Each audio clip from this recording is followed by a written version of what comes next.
Chapter 599. Sung Su.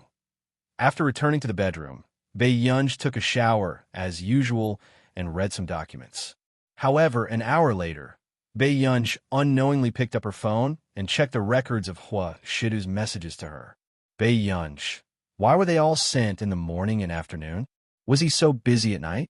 With this thought in mind, Bei Yunj suddenly remembered Sung Yu's words. Even Assistant Sung was so lucky in love.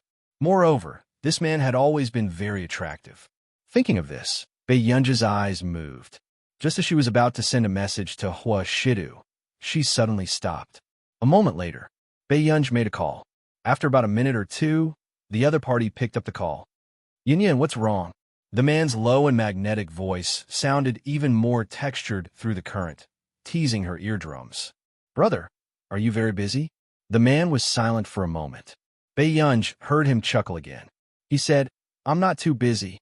Bei Yunj heard the man's deep and magnetic laughter. For some reason, her throat felt dry and she licked the corner of her lips.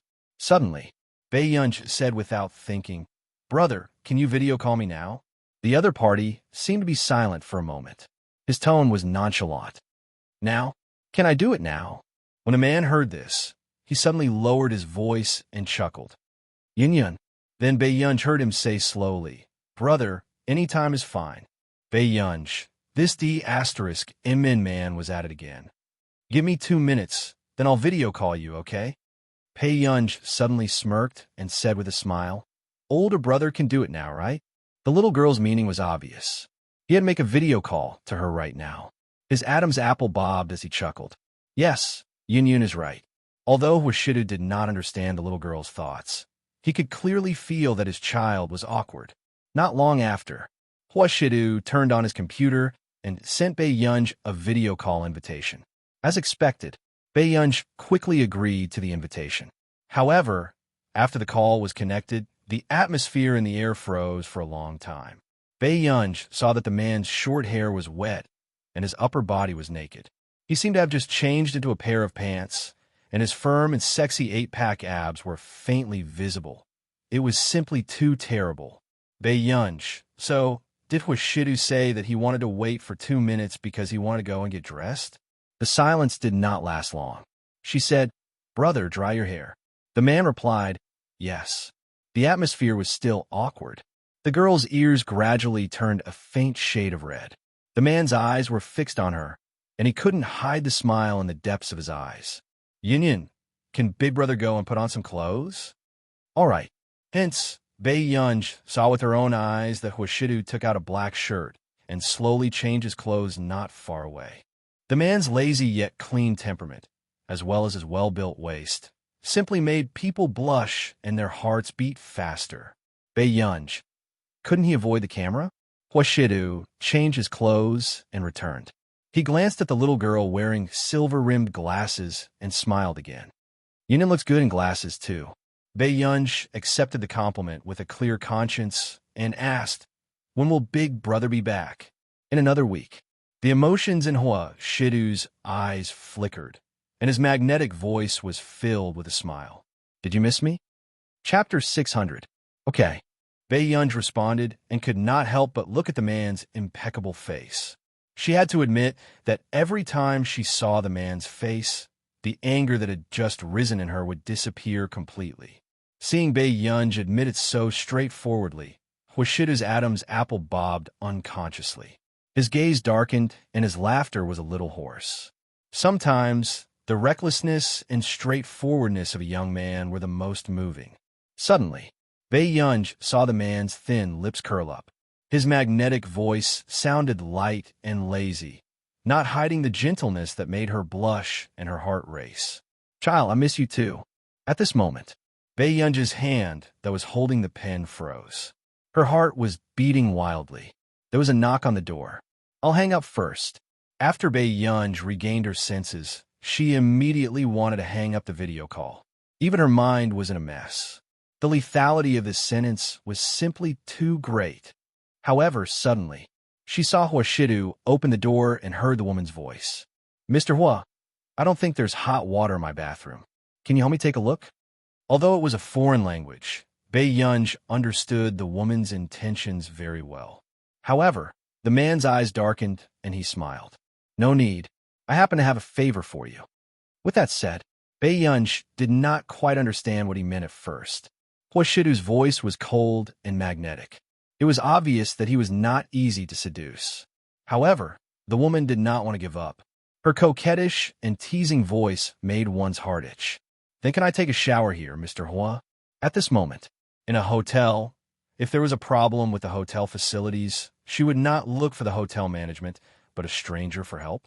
In the next moment, the woman was probably afraid that Huashidu would not believe her. So she said pitifully, I have no choice. As a female celebrity, if I appear in front of a stranger like this and get photographed, Miss, I don't have time to fix the water heater in your bathroom. Instantly, the smile on the blonde woman's face froze. She was even more suspicious. Where did this woman come from? Not long after, she suddenly noticed the video on the computer screen. Huashidu did not speak. He only turned around and walked into the inner room. Seeing this, the blonde woman was overjoyed. But the next moment, she heard the man say lazily, Baby, someone wants to take a bath here. Do you think it's okay? Bei Yunj looked at the woman who had walked in without permission. She lazily rested her chin on her hand and did not hide her purpose. She smiled and said, I'm sorry, sister. I'm very possessive. I don't intend to lend you anything, whether it's things or people. The woman's expression changed. Of course, she understood what Bei Yunj meant. She glanced at Huashidu, still a little indignant. The girl's appearance was exceedingly beautiful, and her brilliance was unparalleled. No. Then, she watched the girl in the video take off her silver-rimmed glasses. Her eyes looked like they were smiling, but there was a natural laziness to them. Bei Yunj also realized that Huashidu was looking at her. She immediately found an excuse and hung up the phone. Miss Pei actually had a video call with Master Du. After they left, but not long after, Tseng Su came and knocked on the door and happily invited this female celebrity away. Before this, Tseng Su saw Bei Yunj on the phone with Huashidu and widened his eyes in disbelief. However, not long after, Huashidu's words suddenly appeared in Bei Yunj's mind. P.S. 2 chapters will be added tomorrow morning. Babies, remember to vote. The top 15 of the monthly votes list will be added with 4 chapters in the morning. Chapter 601. Baby, someone wants to bathe at my place. Do you think it's okay? Instantly, Bei Yunj looked up at the report she was writing. She did not know when, but half of the report was written with Huashidu. Had she been bewitched by that D*MN man? Bei Yunj immediately deleted most of the Huashidu and continued writing the report at hand. The next day, Bei Yunj received a call. Old Master was suddenly unwell and asked her to watch the music concert with Shang Yin.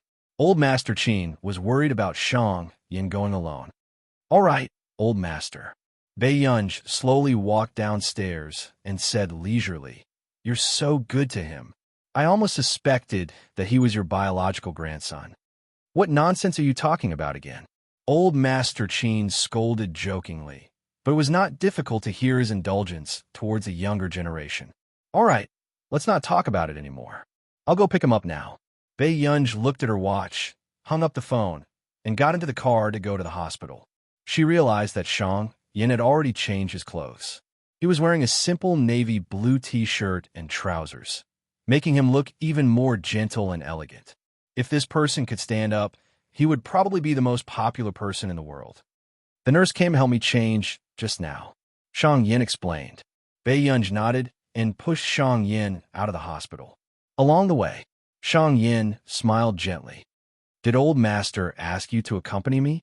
Yes, he's worried about you, Bei Yunj said casually. She did not feel unhappy that she had been sent on a mission. Did I delay you? Old Master's matters are the most important. Hearing Bei Yunj's words, Shang Yin could not help but smile. Indeed, although this girl did not look easy to get along with, she was a filial girl. Cool record literature along the way. Shang Yin told Bei Yunj a lot about the current music trends. He did not care if Bei Yunj was listening. Until they arrived at the concert venue, Shang Yin took out 2 tickets and was invited in. The tickets this time don't seem to be very good. Shang Yin handed one to Bei Yunj. Bei Yunj took a look and saw that it was a VIP seat. However, for this concert, there were other classes of seats above the ordinary VIP. Do you want another seat? Bei Yunj remembered that Du Xiao had said that 90% of large-scale concerts were attended by the International Musicians Association. It was not difficult to get a ticket internally. Forget it. This is not bad either. Shang Yin did not plan on telling Bei Yunj that it was very difficult to get the tickets this time. The price outside had already risen to more than 100,000 yuan for an ordinary ticket. Bei Yunj nodded and didn't say anything else. There's still half an hour before the concert. Let's go eat something first, Shang Yin said. There was a self-service R-style afternoon tea outside, and the desserts were exquisite and beautiful. Subsequently, it was only when Bei Yunj was picking out snacks by the side that Shang Yin saw Nancy's message. Shang Yin, I'm not only doing this for my successor, but also for you. Back then, you were also a prodigy in everyone's eyes. Are you going to give up on yourself just like that? Shang Yin did not reply and only looked at the ticket in his hand. His lips curled into a faint, self-deprecating smile. What was there to be proud of about a prodigy who had fallen into a quagmire? In the past, he would receive tickets to this concert every year, but they were always platinum seats. This year, for some reason, it had become an ordinary VIP ticket. The Shang Yin of the past no longer exists. Shang Yin lowered his eyes and muttered to himself in a hoarse voice. His gentle eyes were filled with suppressed restlessness and decadence. P.S. It's coming. Be good and stay in the top 15 monthly votes. Don't let old Sue drop out halfway through his update. Chapter 602.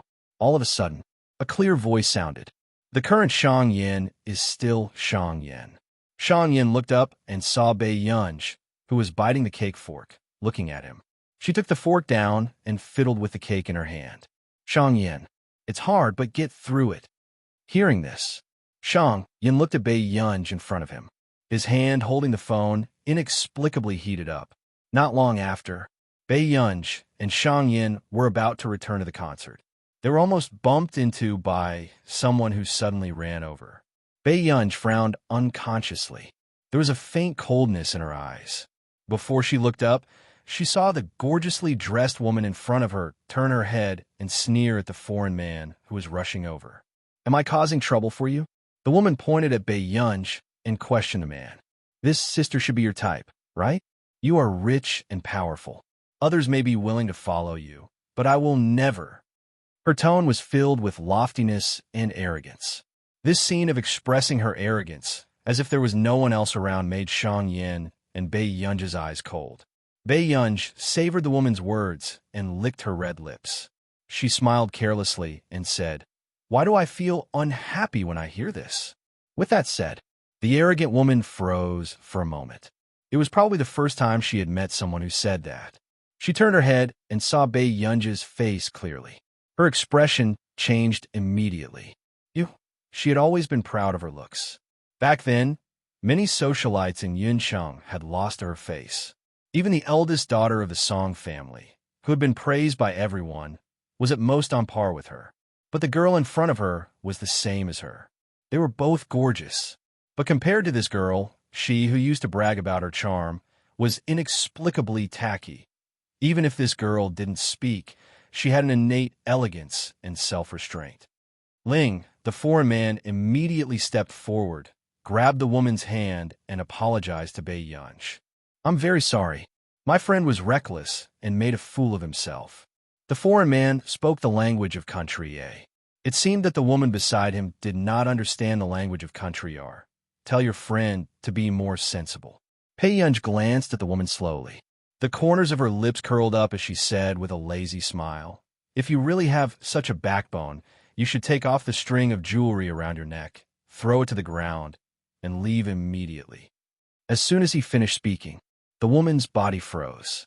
She felt a burning pain on her face, and anger rose in her chest. This was the first time she had been humiliated in public. At this thought, she bit her lip, and her gaze finally landed on Shang Yin. This man, he was even better looking than Fu Yanbai, but it was a pity that he was a lame man. The regret in the woman's eyes dissipated, and then a great sense of satisfaction rose. She looked at Bei Yunj and smiled. I'm sorry. My friend and I were just throwing tantrum. I wonder who this is, Mrs. Boyfriend? What a pity. I think this gentleman must have been a proud son of heaven in the past. Hearing this, Shang Yan's eyes did not waver because he had heard such words many times. But then, just as Shang Yan was about to explain for Bei Yunj, suddenly, she chuckled. She said leisurely, why should a proud son of heaven be afraid of being at the end of the road? In an instant, Shang Yan's long eyelashes fluttered violently as he subconsciously looked up at the girl in front of him. Chapter 603. Bei Yunj smirked and patted the hem of her skirt lazily. Also, this is my friend. With that said, Bei Yunj left with Shang Yan, leaving the young woman standing there with an ugly expression. This girl had a natural aura that she couldn't imitate no matter how hard she tried. The woman bit her lip and turned to look at the foreign man. Seeing that he was also looking at Bei Yunj's back in amazement, a flame of jealousy rose in her heart. That person, do you like her? Yuling could not help but ask. Hearing this, the man wanted to nod, but in the end, he could only shake his head. Seeing this, Yuling finally felt better in her heart. The man's gaze was still fixed on the place where Bei Yunj had just left. That girl was not someone he could covet at first glance. As Yuling walked on the road with this foreign man, she still felt annoyed for no reason. It had to be said that compared to this foreign man, Fu Yanbai was more popular with her. Thinking of this, Yuling's desire to return to Yun City grew even stronger. Especially after being stimulated by the strange girl just now, she wanted to return to Yun City and let that girl know what kind of existence she was in Yun City back then. Yuling's eyes darkened, and she found her seat according to the admission ticket. But what she did not expect was, looking back, she found that Bei Yunj and that man were only in the ordinary VIP seats. She was a little surprised and felt a sense of superiority in her heart. At first, she thought that the two of them would be in the first 10 rows no matter what. She did not expect them to be sitting in the 15th row, at the end of the VIP seats. Yuling retracted her gaze and sat back in her seat with a smile on her face as she watched the grand music concert. Every day, when they came out, Yuling held the foreign man's hand and smiled. Today's concert was really good. Every year, our nation has an International Musicians Association concert, and the last ones are all members of the International Musicians Association. Only the top upper class of each country can participate in that concert. Hearing the foreign man say this, Yuling's eyes were filled with yearning. She unconsciously pinched the man's sleeve. Then can you participate? Yuling could not help but ask. The foreign man shook his head. I'm not qualified yet, but the person in charge of my group participated last year. Hearing this, Yuling was even more disappointed. If it were Fu Yanbai, he would definitely take her to see it, right? Seeing that Yuling was unhappy, the foreign man comforted her. However, my boss will be staying in Yun City for a long time this year. Maybe I can ask him for one. After all, he had been with his boss for so many years. He still had a chance to get a concert ticket. However, Yuling just smiled and said, forget it. I'm just very interested in music. I don't want you to do something difficult for me. After saying that, Yuling hid the indignation in her eyes. If it was Fu Yanbai, with his status as the young master of the Fu family, why would he need to grovel and beg others for votes? Thinking of this, Yuling took a deep breath. She looked up and happened to see Bei Yunj and Shang Yan. Miss, Yuling shouted and quickly walked in front of Bei Yunj. What's the matter? Bei Yunj glanced at this woman. Her impatience was clearly displayed on her face. The foreign man tugged on Yuling's sleeve when he saw her half-smiling expression. It was obvious that this young lady did not like them. However, Yuling smiled and said, we've met so many times. Don't you think it's fate? Chapter 604. Hearing this, Bei Yunj's eyebrows twitched. She looked at Yuling for a while.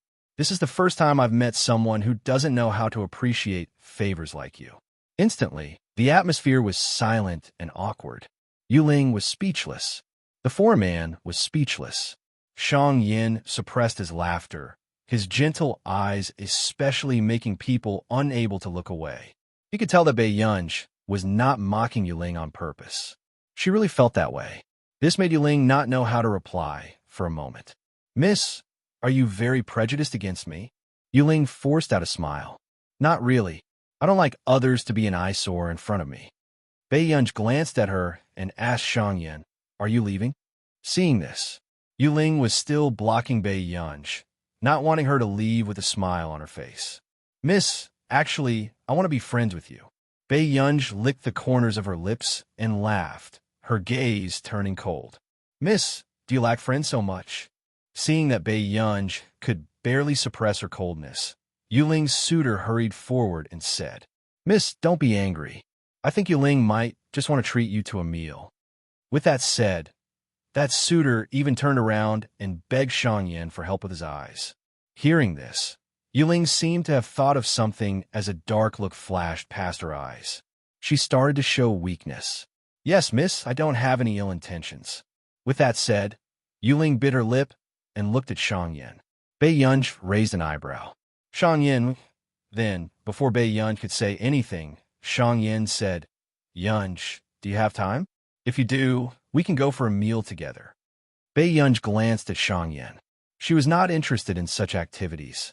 Besides, she remembered that the old master said that this person did not like places for gatherings. Are you sure? Let's go. I'm hungry too. Shangyan's eyes were like stars as his thin red lips curled up slightly.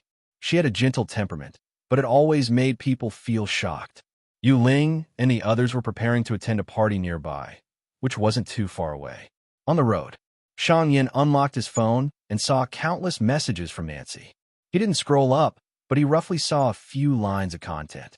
You went to the concert on Shimei Road? My heir seems to have gone too. She didn't come to the Computing Institute today. I'm so lonely.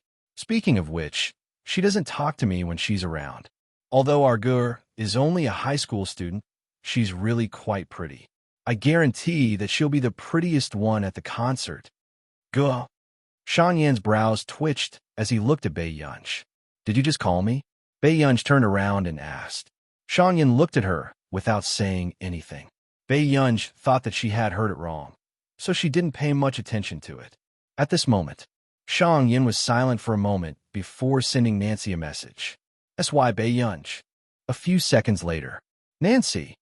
Nancy, how do you know Gu-er's full name? Seeing this message, Shangyan's heart skipped a beat as his eyes darkened. How could the heir that Nancy had her eyes on be Beiyunj? At this thought, Shangyan suddenly thought of what old Master Qin had said to himself in the hospital. My girl doesn't know anything. She's only good-looking and easily provokes bad guys. What will happen if I pass away? Shangyan was speechless. So, his granddaughter who didn't know anything was... P.S. I can't tell your capabilities usually. So many people are watching the update. Old Sue, go prepare to update. There are still 6 updates left. I'll leave the monthly votes ranking to you guys. If you don't fall off the rankings, keep updating. Chapter 605. It took Shang Yin a long time to mentally prepare himself. Previously, he was already surprised enough when he heard Nan say that the high school student he had his eyes on was. Even though he had graduated from Neely University and had seen countless geniuses, her talent was the most unimaginable to him. Now, what shocked him even more was that it was actually Beiyunj, an elder young miss who looked like she had a bad temper. Even her grandfather had always thought that his granddaughter didn't know anything. Shang Yin looked at the figure in front of him. Before long, he replied to Nance. S.Y. I agreed to the matter you asked me to consider. S.Y. I'll return to her nation after some time. At this moment, Nance, who was at the Computing Institute, suddenly saw Shangyan's message and was jolted awake. What was going on? Why did such a difficult person like Shang Yin suddenly agree? Just as Nance was feeling confused, Beiyunj had already entered the banquet venue. She realized it later. Beiyunj also sensed that something was wrong. She felt that the name Yu Ling sounded a little familiar. Soon, Beiyunj suddenly remembered. Yu Ling, Fu Yinbai's sweetheart? Was she not dead? Or did she recognize the wrong person? Yunj, what are you thinking about? Shang Yin had arrived beside her at some point in time. Nothing. I just think that woman's name sounds a little familiar. Beiyunj said slowly. Hearing this, Shang Yin smirked. Maybe they really know each other. I heard from George that Miss Yu used to be from Yincheng. 2 to 3 years ago, he saved her from the shore. Hearing Shang Yin say this, Bei Yunj was almost certain that this Yu Ling was the Yu Ling she knew. Looking at Bei Yunj's expression, Shang Yin roughly knew that Bei Yunj was really related to this Yu Ling. Did she have any unhappiness with you? Shang Yin asked. No. Bei Yunj's lips curled up. She did have some unhappiness with my Tian Tian. The banquet was held by the riverbank, which was paved with solid wood. The lights and moonlight reflected on the sparkling ripples. Behind the green trees were white villas. Wherever his gaze landed, it was like a painting. You are Mr. Ji, aren't you? Yuling's voice sounded. At this moment, Ji Yiqing turned around and saw a woman in a wine-red dress with scales and spaghetti straps. She was extremely charming. If it was in the past, Ji Yiqing might have been attracted as well. Unfortunately, he happened to see Pei Yunj in a gown at Yuther residence that time. The girl had black hair and snow-white skin. Her excessively beautiful eyes carried a faint smile without any warmth. That was the first time Ji Yiqing had a strong sense of why the demon concubine could turn all living beings upside down. Miss Yu, you've come. Ji Yiqing nodded and said with a smile, Last month, I was very grateful that Miss Yu was willing to accept the temporary blood donation. Otherwise, my sister might not have been able to keep her life. Yu Ling suppressed the surprise in her eyes. She didn't expect the younger brother of the noble lady she saved to be so decent. Then she smiled and said, It's just a blood donation. After all, it's 2 lives. I heard that Miss Yu also fainted blood. You're really kind. Ji Yiqing curled his lips and said, By the way, is that gentleman Miss Yu's boyfriend? No. Yu Ling immediately denied it. Seeing Ji Yiqing's stunned expression, Yu Ling hurriedly lowered her head and gently tucked her long hair behind her ear. I don't have a boyfriend. Chapter 606. Ji Yiqing looked at Yu Ling in front of him and felt that it was a little strange, but he did not know what was strange.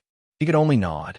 Then, he remembered his sister's intentions and handed a gift box to Yu Ling. Yu Ling was flattered. Mr. Ji, what are you doing? My sister asked me to give this to you. She's in confinement now and can't express her gratitude to you in person. So, she asked me to bring it to you. Who knew? Hearing this, Yu Ling's expression suddenly did not look too good. Mr. Ji, with your sister's situation, if it was someone else, I would have helped them too. I really don't need your thank you gift. Ji Yiqing raised his eyebrows and laughed carelessly. Miss Yu, did you misunderstand something? I appreciate Miss Ji's kindness. Mr. Ji inviting me to the banquet today is already considered a thank you gift for me.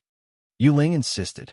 Hearing this, it was Ji Yiqing's first time encountering such a situation. If Miss Ji really wants to express her gratitude, why don't you treat me to a meal when she's free? Yu Ling said with a smile, a dark look flashing past her eyes. Back then, she wanted to see the people of the high society through Song Yao. Unfortunately, Song Yao had never been friendly to her.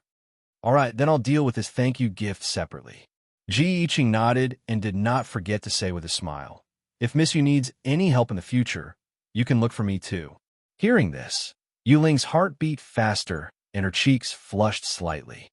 What's Mr. Ji's occupation? Don't misunderstand. I just feel that Mr. Ji's aura is very different. Ji Yiqing said, Soldiers. My family has been in the army for generations, but because my mother's family is in business and she's the only daughter, she also has a business. That's very impressive. Yu Ling could not help praising. I'm very envious of Mr. Ji for having such a good living environment. As for me, I don't even know what to do if I want to return to Yincheng. You want to return to Yincheng? Ji Yiqing looked at her. Bean Bookstore Yu Ling bit her lip, as if she found it difficult to say what she was going to say next. I used to have a very crazy boyfriend. I'm afraid that he'll find me. How about this? If Miss Yu really wants to go back, I can help you.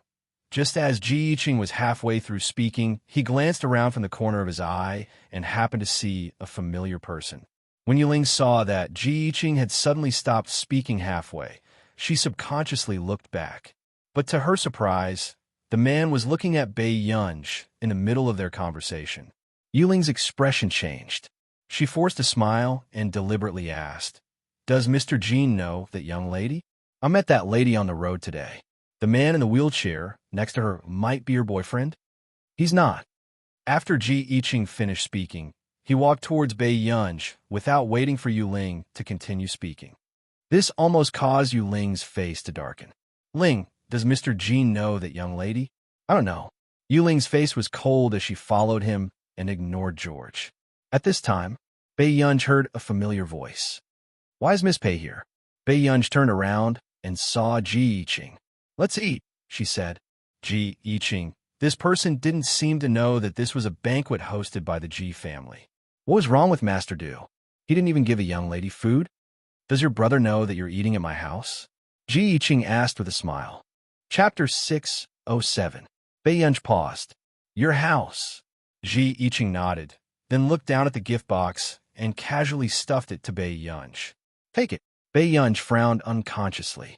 What is it? It should be jewelry. I don't need it either. Ji Yiqing had never asked his sister, but according to his sister's generosity, it was undoubtedly a gem. Bei Yunj placed the gift box on the table. I don't need it either. She found it troublesome to keep the 3 safes that Qin Luyin and the other 2 had sent her last time. Miss Pei is too disrespectful. Ji Yiqing chuckled unconsciously. It's just a small thing. Take it as a thank you for helping to contact them. Or, can you bring it to her? Bei Yunj turned around. She's not interested either. Just nice. When Shang Yin, who was beside them, heard this, his lips curved unconsciously as he looked at Bei Yunj with interest. Bei Yunj's eyelids twitched. Up to you. Should we get Huashidu to send this back later? Are you? You know without asking? With that said, Ji Yiqing stuffed the gift box back to Bei Yunj confidently. Yu Ling said with a smile, especially when she saw the gift box in Bei Yunj's hand. Her face almost distorted. Bei Yunj did not reply and only ate some food. Suddenly, Miss, so you know Mr. Ji?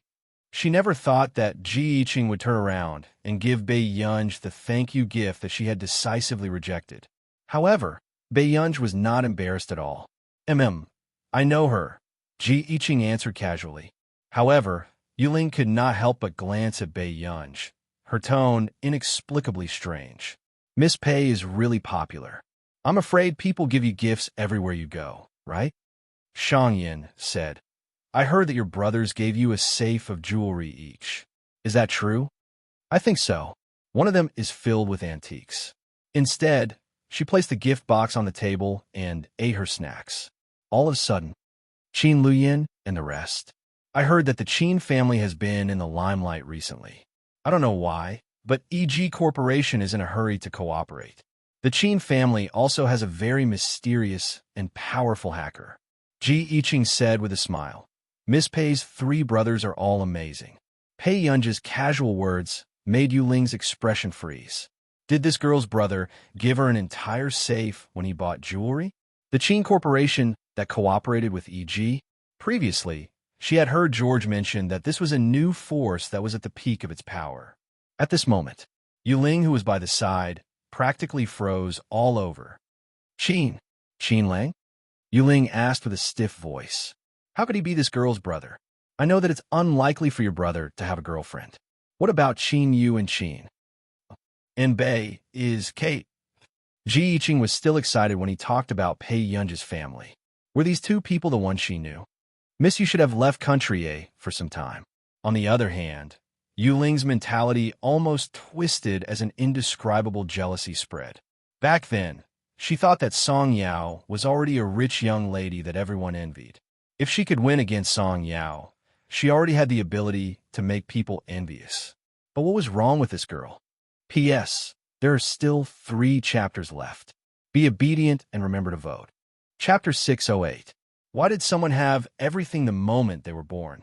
This feeling of indignation was even more indignant than when she found out that Song Yao was the eldest young miss of the Song Corporation.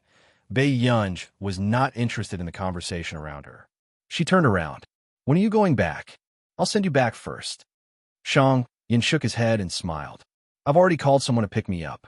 Hearing this, Bei Yunj raised her eyebrows. She had always thought that Shang Yin did not have any acquaintances in Yinsheng. Okay. Bei Yunj nodded. The few of them stood together. Even though they did not talk much, in Yu Ling's eyes, They were all from the same world. Only she came from a humble background. Yu Ling endured the distortion on her face, but she did not notice that there was a pair of gentle eyes beside her that were unhurriedly sweeping over her. There was no warmth in his eyes as he took in her changing emotions. Until, suddenly, a servant ran over, panting. "Young master, the pianist over there couldn't be changed. I bumped into young Master Fu on the way, and young Master Fu sent someone to us." Sent someone? Ji Yiqing remembered that he did not have much of a relationship with Fu Yanbai. Why was he so polite? "Yes, I originally went to the Golden Tripod restaurant to look for the boss and ask if I could hire a pianist. But his pianist happened to apply for leave. When young Master Fu came out, he pushed a lady." At this point, the servant was a little speechless. Fu Yanbai had really pushed that gentle-looking girl to him in front of everyone. "Okay, her salary will be 10 times. Ji Yiqing nodded carelessly. "Okay, young master." Hearing this, the servant heaved a sigh of relief. However, when everyone saw the young lady who came in with the servant, Yu Ling said instinctively, "It's her." After a while, Yu Ling finally realized that the Song family was gone. It was understandable that Song Yao would appear here. Dong dong. At this thought, Yu Ling could not help but sigh at how times had changed. However, more than that, she felt an inexplicable sense of superiority and joy. Look, the high and mighty eldest young miss of the Song family was now playing the piano for her, a guest. How interesting. Yu Ling could not suppress the smile on her lips. Mr. Ji is such a good person. 10 times the salary. As soon as he finished speaking, before Ji Yiqing could speak, a figure at the side suddenly walked over. "Yunj?" Ji Yiqing reacted, not knowing what was going on. Yu Ling also frowned and watched as Bei Yunj walked toward Song Yao. Could it be that Song Yao knew Bei Yunj? Impossible. Just as Yu Ling's expression froze, Song Yao was already stunned. "Yunj?" After regaining her senses, Song Yao regained her senses. With Bei Yunj's identity, it did not seem strange for her to appear here. Seeing Bei Yunj's unhappy expression, Song Yao could not help but smile. Her voice was still as pleasant as a mountain stream. "I play the piano quite well. Do you want to hear it?" Bei Yunj raised her eyebrows, but in the end, she didn't mention Fu Yanbai. "When did you learn the piano?" 7 years old. "My grandfather taught me." Song Yao's eyes curved. "But there's so many people. I might be a little nervous." After saying this, Song Yao sat in front of the piano and fiddled with the keys casually. Bei Yunj looked at her for a while and only chuckled. She sat beside Song Yao, her fingertips landing on the black and white piano keys as she said lazily, "Don't be afraid. Play well." Chapter 609. Song Yao blinked and only smiled. Her gentle and refined appearance was an extremely high self-restraint hidden in her bones. "Thank you, Yunj." Song Yao smiled. It was not only because Bei Yunj was willing to accompany her, but also because Bei Yunj was protecting her pride and dignity. "You're welcome, our eldest Miss Song." Bei Yunj's tone was casual. She sat casually beside Song Yao, making Song Yao feel at ease. With that said, Bei Yunj listened to Song Yao and quickly distinguished which song it was. After a while, the 2 pairs of hands on the piano played together perfectly. Soon, someone exclaimed, "Wait a minute, this is Du Zhao's Star River." Du Zhao's piano piece was from the era of the gods in our nation's music industry. He became famous overnight and became an unsurpassable dark horse. Nowadays, not many people had the confidence to play such a difficult piece in front of so many people. After all, it was a professional level 9 song. Listen again. Is there Yun's Spring Night Banquet? I'm going to explode. Spring Night Banquet? Some people who did not know did not understand what these people were excited about. You must have heard of the simplified version of Spring Night Banquet. It's Yu Mandarin's new song.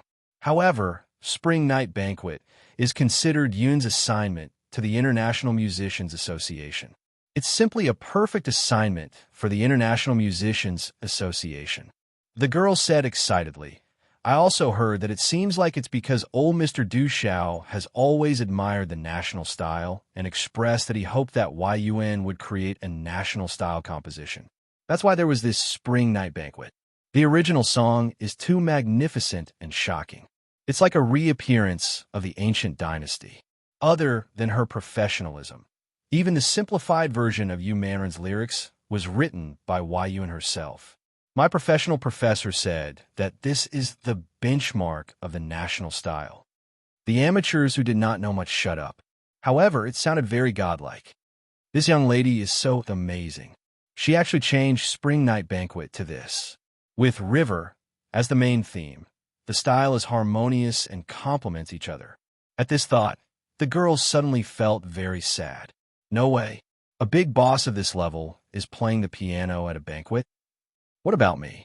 After graduation, won't the only way out is to play the arrow on the road? Stop dreaming. It's not even your turn to play the arrow, her best friend whispered next to her. The girl, not long after. Suddenly, someone reacted. Isn't that the eldest daughter of the Chin family? The eldest daughter of the Chin family plays the piano so well. Someone was surprised. The one beside him looks familiar too. Don't even think about it. To be able to reach this standard, she must be a socialite. That's the demeanor of a great family that's ingrained in their bones. Not far away, Yuling, who had heard the discussions around her, almost turned green and red. Her fingers clenched the corner of her skirt. At first, she thought that she could mock Song Yao, but now, she was in the same situation. But what happened in the end? She was just playing the piano on stage, and people were praising her as a socialite. I know the song Spring Night Banquet too. George couldn't help but sigh. In country R, your folk songs are actually very difficult to sell. But this Yun became the newcomer king of this year's International Musicians Association with Spring Night Banquet. I heard that there was a conflict within the International Musicians Association previously because Du Xiao loved Yun's talent. But the other leaders disagreed and felt that Yun was too inexperienced. In the end, they didn't expect that Spring Night Banquet was as shocking as star back then. River. Chapter 610. It was his first time seeing someone who was not in our nation cause an uproar in the International Musicians Association. It was unbelievable. Besides, apart from his famous song, there was another reason why Du Xiao could successfully become the president back then. He was an immigrant, and his nationality was our nation. This was an unspoken rule. If one wanted to obtain international glory, immigration was the best way to reduce controversy. But it was obvious that Yun had no intention of emigrating. Ever since she became a member of the International Musicians Association, she had not even taken a step into our nation. Even if she had never seen this person before, she could tell this person's character. It was not easy to predict. Yuling bit her lip. Aren't you deifying this person too much? He's not deified. Even history will be tolerant of such a person. George shook his head. If a person could reach an extreme in a certain aspect, it would be a contribution to human civilization that could not be ignored. Hearing George say this, Yuling did not continue. On the other side, Bei Yunj and Song Yao had also ended their duet. The applause lasted for a long time. Bei Yunj and Song Yao chatted as they walked in front of them. In the next moment, Song Yao and Yuling looked at each other. Yuling's heart palpitated inexplicably, and she panicked before she looked away. However, Song Yao's pupils constricted violently, and she clenched her fists, her gaze gradually turning cold. Her lips curved. Yuling? Yuling did not speak, feeling guilty. So you're not dead. Song Yao's voice was calm, but it was a little scary. Bei Yunj, who was beside her, tugged her hand gently. After all, back then, the Song family was ruined because of this woman. How could Song Yao not hate her? Song Yao, thank you for helping me. Yuling was afraid that Song Yao would tell her what happened back then. Was it to help? Back then, Miss Yu didn't seem to have given me the right to refuse. Song Yao clenched her fists, remembering how Fu Yanbai had humiliated her back then.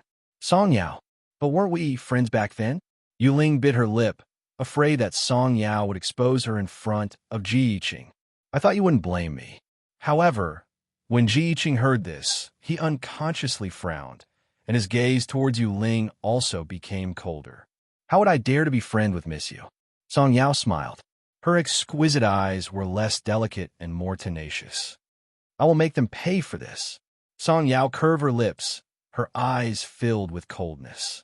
After all, you and Fu Yanbai don't deserve to live so well. She had once liked Fu Yanbai, but that was only in the past. Ever since her father's death, the world had changed in her eyes. In the past 2 to 3 years, she had only made one friend, Bei Yunj. At this very moment, hearing this, a trace of mockery flashed across Yuling's eyes. Song Yao was still so naive. Could it be that she still thought she could make Fu Yanbai pay the price? Suddenly, a servant walked over. Young Master Fu outside is asking for someone. At this moment, Ji Yiqing had already roughly guessed what kind of complicated relationship this was. If he gave her to Fu Yanbai, wouldn't Bei Yunj tear him apart? What a joke. Just as expected. In the next moment, he heard Bei Yunj scoff, his tone slightly cold. The Fu Corporation is really capable. Hearing this, the servant also felt that something was wrong. Miss, she smirked. If he wants my person, let him come personally. Chapter 6:11. With that said, Bei Yunj pulled her to the table next door to get desserts. At this moment, just as Yuling was feeling mocked that Bei Yunj dared to treat Fu Yanbai like this, the Ji family servant spoke. Young Master, can I get Young Master Fu to ask for her? Yunchi Yujing Garden number 7. Do you want Fu Yanbai to look for her? Hearing this, Ji Yiqing turned around and smiled at the servant. The servant was speechless. Number 7. If he remembered correctly, it was the place where that person from the Hua family lived. What a joke. Hu and Yun Cheng dared to go to the Hua family to ask for her. You don't have to say anything. Just tell young Master Fu that Miss Pei took her away. Ji Yiqing could tell that Bei Yunj knew Fu Yanbai too. Yes. After the servant left, Yuling could not help but ask, is the Qin family very powerful? Even if it was a new force, would they really dare to go against the Fu Corporation because of Song Yao? The Qin family is like the sun in the sky. The newly appointed President Qin is also very business-minded. It's only a matter of time before they jump into the international market. Ji Yiqing glanced at her and smiled slowly. As for Miss Pei, although her temper isn't too good, I believe the Fu family won't want to go against her friends. Just one was enough to shut the Fu family up. Besides, that person from a Hua family was simply protective. At this moment, Yuling felt even worse. Jealousy seemed to be rolling in her chest, and she could not suppress it. She forced a smile and said, Then will the Qin family dote on Miss Pei so much? Did they provoke such a strong enemy for the elder young miss? Suddenly, the servant beside her interrupted, her tone filled with envy. The Qin family? The Qin family is famous for doting on their only sister. Back then, our young master was also invited. That birthday banquet at Yuther residence cost more than 100 million yuan. Ji Yiqing did not deny it, and Yuling's expression instantly turned ugly. A birthday banquet cost more than 100 million yuan. Yuther residence is a private residence, right? George, who was standing beside Yuling, finally heard a familiar name. Ji Yiqing replied, Is the owner of Yuther Mansion a member of Miss Pei's family? George's tone was full of envy. The Yuther Mansion was designed by a famous architect in our country. He spent half of his life to design it. Even the murals in the inner corridor were personally carved by him for 5 years before they were completed. I'm not too sure about that. If you want to take a look, you can ask Miss Pei. Ji Yiqing smiled. That residence belongs to Miss Pei? George asked subconsciously. That's not it. Ji Yiqing chuckled. If Miss Pei likes the moon in the sky, the owner of this mansion will think of a way to pluck it for her. What's more, it's just a mansion. Hearing this, George fell silent. Why was Miss Pei's life better than their country's princess? At this time, Bei Yunj happened to be back. She looked at Ji Yiqing. Did you call me just now? No, but Mr. George wants to visit the Yuther residence. Can you ask your wife? What? Bei Yunj frowned. Just as George panicked and was about to deny it, Ji Yiqing spoke again. It's the place where you celebrated your birthday. Did that person give you the key? The key? No. Without waiting for Ji Yiqing to speak again, Bei Yunj said, My brother gave it to me. He said it was a 19th birthday present. Chapter 6:12. Ji Yiqing was speechless. Why did Master Do give him the Platinum Royal Hotel on his 19th birthday? He didn't even manage to get her, and he had already given youth a residence away? What's wrong? Bei Yunj raised an eyebrow. Seeing that Ji Yiqing's expression was not too good, she probed, is the feng shui of that place bad? Even if the feng shui was bad, she could not return what her brother had given her. Ji Yiqing was speechless. George was speechless. No one had considered this question since the beginning of the last century. Yunj, do you know youth a residence? Ji Yiqing felt like he could not find his voice. Bei Yunj did not know what Ji Yiqing wanted to ask her. She paused and said, "It's a rather old but pretty house." Ji Yiqing was speechless. Bei Yunj turned around and glanced at George. "You want to walk around, right? Then I'll go and ask where the keys are." She heard from Huashidu that this house needed regular maintenance, so Bei Yunj did not care much about it. No need, no need. George hurriedly rejected. What if he entered and lost something valuable inside and couldn't afford to pay for it? Bei Yunj was speechless. Why are all these people acting so strangely? Yunj, don't lose the keys in the future. Song Yao, who was beside her, suddenly tugged at Bei Yunj's sleeve carefully. Her grandmother used to be an architect, and she knew about this youth residence. However, she never thought that one day, the owner of this residence would be standing beside her. Bei Yunj felt that something was wrong with this random instruction. However, in the next second, she turned around and asked Shang Yin, "Should I send you back first?" "No need. I'll chat with Mr. Ji for a while. The person who came to fetch me is almost here." Bei Yunj was surprised to see that Shang Yin and Ji Yiqing were getting along well. She nodded. "Brother Ji, take care of Shang Yin," Ji Yiqing said with a smile. "Okay. Be careful when you go back with Miss Song."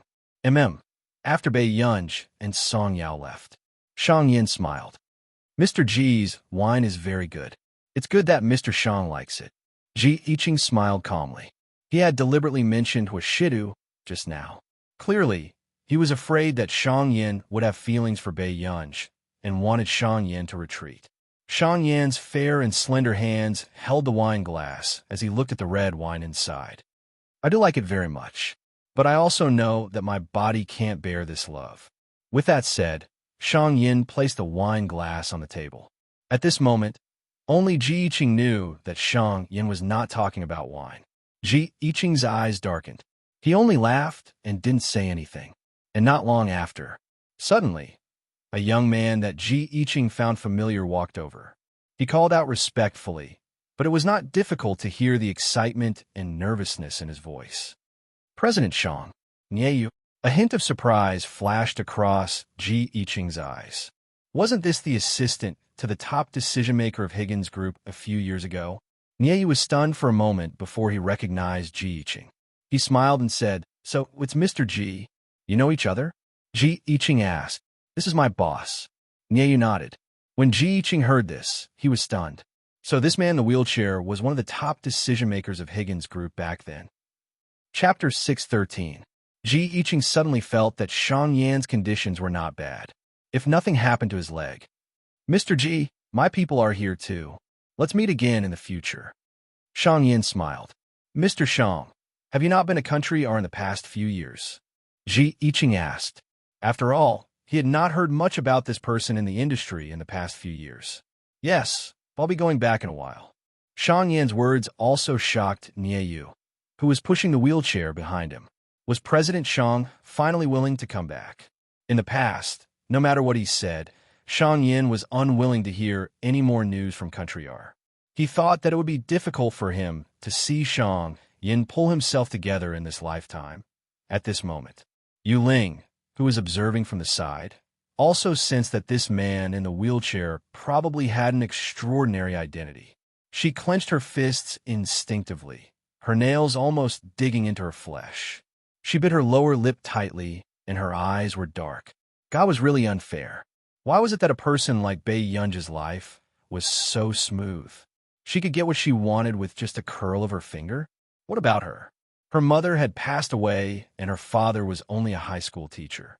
She had been taught to tolerate since she was young. Why should she give in to these people? Why couldn't she have a good life?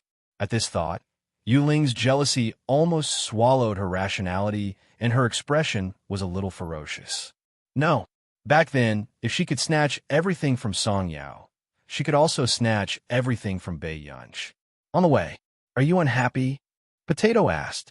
Bei Yunj could not help but tug at Song Yao's braid, her eyes filled with amusement. Song Yao glanced at her in amusement. After holding in for a moment, she suddenly took off her yellow sun hat and put it on Bei Yunj's head. No. Bei Yunj was speechless. Bei Yunj took off her hat slowly and stopped tormenting her. As for Song Yao, she used to act like a lady, but ever since she was tortured by Bei Yunj, she had become more cheerful than before. Yunj, thank you for today. Song Yao had two dimples when she smiled, looking sweet and quiet. Bei Yunj raised her eyebrows. You're welcome, Sister Yao. Song Yao was speechless. This guy was really childish and liked to take advantage of others. Bei Yunj knew that Song Yao and Jian, she had similar hobbies. One of them had the nickname Jian CC, while the other had taken her phone after adding her on WeChat and added herself as Song Yao Yao. What a strange hobby of repeating words. To be honest, Yunj, I really want to make Fu Yin buy and Yuling pay the price through myself. But I know that I'm nothing now. Song Yao's eyes darkened. Previously, she had always felt that if Yuling was still alive, she would make Yuling and Fu Yin Bai regret it. But today, when Yuling really appeared in front of her, she realized that she was no longer the eldest young Miss Song of the past. The Song enterprise was gone. She had nothing. Are there any other doubts about what happened back then? Bei Yunj asked. My father's company didn't do anything illegal or illegal. Fu Yin Bai only put pressure on those who worked with my father and made the Song family isolated and helpless. Song Yao shook her head. At this point, she could not help feeling a lump in her throat. Back then, she had heard her father and Fu Yin Bai's conversation. Fu Yin Bai said that as long as the Song family drew a clear line between them, nothing would happen to the Song family. Chapter 614. Father Song's love for Song Yao, his only daughter, could be said to be afraid that she would melt in his mouth and fall in his hands. Yao Yao. Bei Yunj was suddenly silent for a moment. Do you mind if I investigate the cause of your father's death? Song Yao was stunned for a moment before she looked up at Bei Yunj. Cause of death. Bei Yunj did not speak and only looked at her. Song Yao's voice was a little hoarse. Sure. Thank.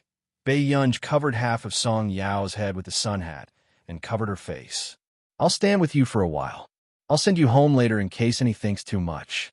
Hearing Bei Yunj's voice, the emotions that Song Yao had suppressed for so many years and the mass that pretended to be strong in her heart cracked like a flood breaking through a dam. At first, she was just sobbing, but later on, she could not help but sob. After sending Song Yao back, Bei Yunj realized that there was a wet patch on her clothes. It was all because of Song Yao's uncontrollable tears when she suddenly hugged her. Bei Yunj was speechless. It was a little terrible. At this moment, Old Master Lung happened to call. Yunj, is it convenient to answer the call? Bei Yunj answered the call. Yes, what's wrong, Old Master Lung? It's about the matter you asked me to help investigate last time. I asked a rather capable junior to send you the phone number. After all, Old Master Lung was in the war zone, and it was not easy for him to deal with such matters. Okay, thank you, Old Master Lung. Child, why are you thanking me? Old Master Lung was grinning from ear to ear, but he was afraid of disturbing Bei Yunj's rest, so he hung up quickly. Soon, after Bei Yunj returned from the shower, she glanced at the name Old Master Lung had written and called this person. Number 7-inch hello? I'm Bei Yunj. After the call went through, Bei Yunj said, Hello, my name is Lu Jian. I'm the captain of Yun Cheng's investigation team. The voice of the person who spoke also sounded like he had a perfect pronunciation. Bei Yunj smirked. Captain Lu. Miss Pei, you're too kind. I heard from Old Master Lung that you want to investigate the matter of the eldest daughter of the Song family, who went bankrupt 2 years ago? Captain Lu asked. Everything else can be put aside for now. But Song Yao's college entrance examination results were suppressed back then, and her student status was changed. I want to seek justice for her. When Bei Yunj said this, his tone was casual, but there was no warmth in it. Miss Pei, You should know who suppressed Miss Song's results, right? He wasn't afraid of getting into trouble, but this Miss Pei wasn't that a little too daring? Yes. Bei Yunji's smile did not reach her eyes. Captain Liu, can you do me a favor? I will be responsible for all the consequences. Sure, Captain Liu replied. Thank you, Captain Liu. Also, can you help me investigate the cause of Song Yao's father's death? Upon hearing Bei Yunji's question, Captain Liu could not help but ask, Miss Pei, aren't you afraid of being retaliated against? That depends on how capable he is. Bei Yunji raised her eyebrows and spoke in an indescribably arrogant tone. Then no problem. 2 days later, there was a huge piece of gossip in Yincheng. The young master of the Fu Corporation had actually been brought to the police station from the company. Currently, the news was sealed off and no one knew what had happened. Over here, old Master Fu sat in the visiting room with a dark expression. He raised his walking stick and pointed it at Fu Yanbai, questioning in a low voice, What on earth did you do outside?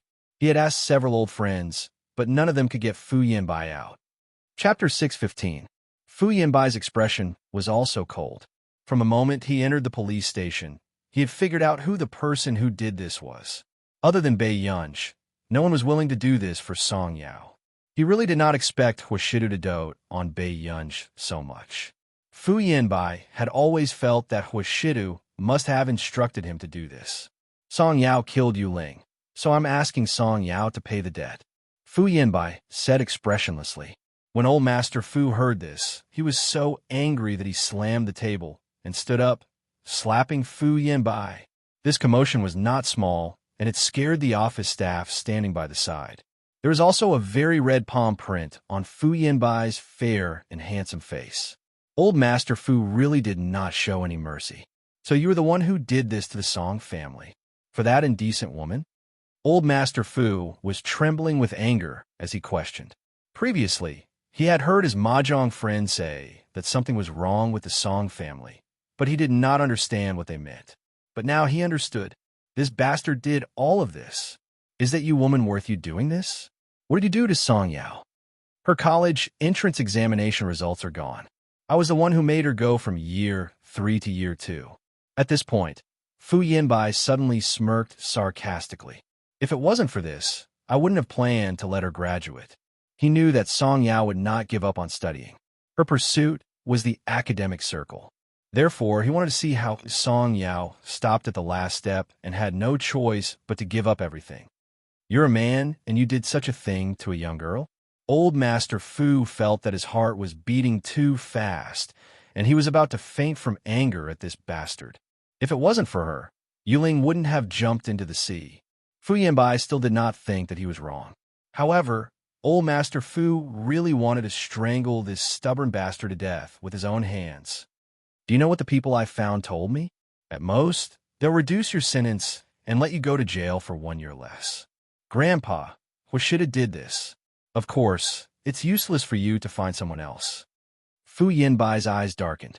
He wanted to see if Huashidu could dote on Bei Yunji so brazenly in front of these elders. Sure do. Old Master Fu was stunned. He did not understand why Huashidu would do this. Japan. Huashidu received a call from old Master Fu. Shidu, how have you been? A strange look flashed across Huashidu's pale-colored eyes, and he said in a low voice, Pretty good. Is Grandpa Fu in good health?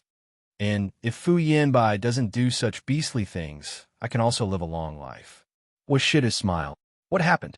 Hearing Huashida's question, old Master Fu was puzzled. If Huashidu was the one who did this, how could he pretend not to know? Shidu, do you have a little girl with you? Huashidu replied unhurriedly, yes. Old Master Fu was silent for a moment. Then about Song Yao, did you help gather evidence and get Yanbai to go to the police station? Hearing this, Huashidu raised his eyebrows slowly and the pen in his hand paused. Fu Yanbai went to the police station. Huashidu's eyes darkened. After thinking for a while, he rubbed the pen with his fingers. This seemed to be done by that child. However, Huashidu did not expect this young girl to do such a big thing without batting an eyelid. He smiled silently. Chapter 6:16. Grandpa Fu, I'm sorry. My child is insensible. When a man said this, he was slow and did not sound apologetic. Old Master Fu could tell that something was wrong. Shit, you don't know about this either? Hua Shidu had always been a person who did not hide anything. Old Master Fu had watched him grow up, so of course he knew this. The young lady has done a lot of things. It's indeed quite difficult to know everything.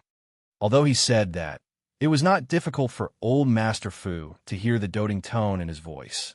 What made Old Master Fu unable to believe was that the person who could dote on the young lady like this was that aloof Hua Shidu. Old Madame Hua had complained a lot that her eldest grandson was unreliable. This was only slightly better than being a monk. Shidu, can you help Grandpa Fu? Old Master Fu asked. Old Master Fu was a reasonable person, but in the end, Fu Yanbai was his biological grandson. I want to help you too, Grandpa Fu. Hua Shidu's low and calm voice was pleasing to the ear. But that young lady is vengeful. Whether I can start a family early in the future will depend on her. Soon, Song Yao also found out about this because Old Master Fu came looking for her. She did not expect Fu Yanbai to really be sent to the police station. Miss Song, I'm really sorry. Yanbai has gone overboard in this matter. I will definitely teach him a lesson. Old Master Fu raised his walking stick and bowed to Song Yao solemnly. Old Master Fu, Song Yao took a step back instinctively, but was interrupted by Old Master Fu. Is Mrs. Song all right? Mother maintains a breakfast shop and occasionally sells desserts. I also work myself and can maintain my life. The Song family's matter has already caused this. Our Fu family has an unshirkable responsibility. Old Master Fu asked Miss Song, if you don't mind, I'm willing to bear all the expenses for you and Mrs. Song. Old Master Fu, you're too polite. Song Yao clenched her fists subconsciously and pursed her red lips. Old Master Fu said, Miss Song, don't think too much. I'm only doing this to compensate the Song family and repay my grandson's debt, suddenly. Old Master Fu, Fu Yanbai's debt was a life. It's very difficult to repay it. Old Master Fu froze instinctively. Then he turned around and saw Pei Yunj walking in. He hesitated. You are, sir, I'm Bei Yunj. Bei Yunj's lips curved into a smile. Old Master Fu looked at Bei Yunj for a long time. He didn't expect such a girl to make Fu Yanbai unable to get out of the police station. I know you. You were the one who collected the evidence against Yanbai, right? Bei Yunj replied calmly. Yes. There was a long silence. Song Yao instinctively grabbed Pei Yunj and shielded her slightly behind her. But in the next moment, Old Master Fu sighed. That's true. It's just karma. Bei Yunj didn't dislike the old man. Sir, you don't have to run around for your grandson. If it wasn't for that woman, Yanbai wouldn't have done such a thing. Halfway through his words, Old Master Fu didn't want to talk about the matter between Fu Yanbai and that woman anymore. He only looked up at Song Yao helplessly and said sincerely, Miss Song, I'm very sorry about your father's death. Chapter 617. Old Master Fu, you don't owe me. Song Yao took a deep breath and smiled faintly. I have a good part-time job now. There's no need to trouble the Fu family. Seeing Song Yao's firm attitude, Old Master Fu did not say anything else. After Old Master Fu left, Song Yao suppressed the strange emotions in her heart and turned to look at Bei Yunj. Yunj, how did you send Fu Yanbai in? I asked a friend for help. Bei Yunj's words made Song Yao suddenly feel that she was the worst of Bei Yunj's friends. Yunj, Song Yao pursed her lips and her voice became softer. Did I cause you a lot of trouble? Pei Yunj knocked Song Yao's head and suddenly asked without rhyme or reason, Is Annie Song here? Can I go and have a meal? Song Yao was stunned for a moment before she laughed. Sure, my mother has wanted you to come to our house as a guest for a long time, but she was afraid that you would dislike it. It was not a good thing to offend Fu Yanbai. I do owe him a favor for making someone I just met busy collecting evidence. But this is not trouble. Bei Yunj had just finished afternoon tea with Elder Zhong and called Hua Shidu when she came back. However, seeing that Hua Shidu did not answer, she called the landline in the study. At the Computing Institute, the blond old man, who was waiting for Hua Shidu in the study, asked. Bei Yunj, who was leaning against the pantry and plucking Si Qingyin's bonsai, stopped. However, She did not expect an old man from her nation with a Neely accent to answer the call. "Hello, who are you?" She could not help but chuckle. "Grandpa." Although Bei Yunj had never been to the Hua family's old mansion, she still knew that old Master Hua had passed away a long time ago. The old man did not seem to be very patient, and his tone was filled with displeasure. "I'm a grandfather of the owner of this house." Hearing this, for a moment, Bei Yunj almost thought that she had called the wrong number. Before Mr. Fernandes could finish his words, he suddenly heard the other party say lazily, "It's fine." "What a coincidence, Grandpa. I'm here to ask the owner of this house for living expenses." As for this old man with an authentic Neely accent, it was obvious that he was a liar. "Who are you?" "Let me tell you, I don't have so much time to chat with a girl like you." "It seems like you don't know." As Pei Yunj walked to her research lab, she sent a message to Huashidu as she smiled lazily. "I've been raised by him for a long time. He's the one who gave me my living expenses." Mr. Fernandes paused. What did you say?" A girl was asking for livings to ask for living expenses? You're a liar." Mr. Fernandes' voice turned cold as he refused to admit it. "Believe it or not, that's up to you." S2's is Bei Yunj GG. What? Pei Yunj's interest was piqued. She wanted to know how long this old gentleman, who was not good at deception, could continue acting. "Pete." Bei Yunj chuckled when she heard this old man calling her a thief. Then, her lips suddenly curled up and she said leisurely, "If you don't want anything to happen, I think you'd better take some action." On the other hand, Mr. Fernandes widened his eyes.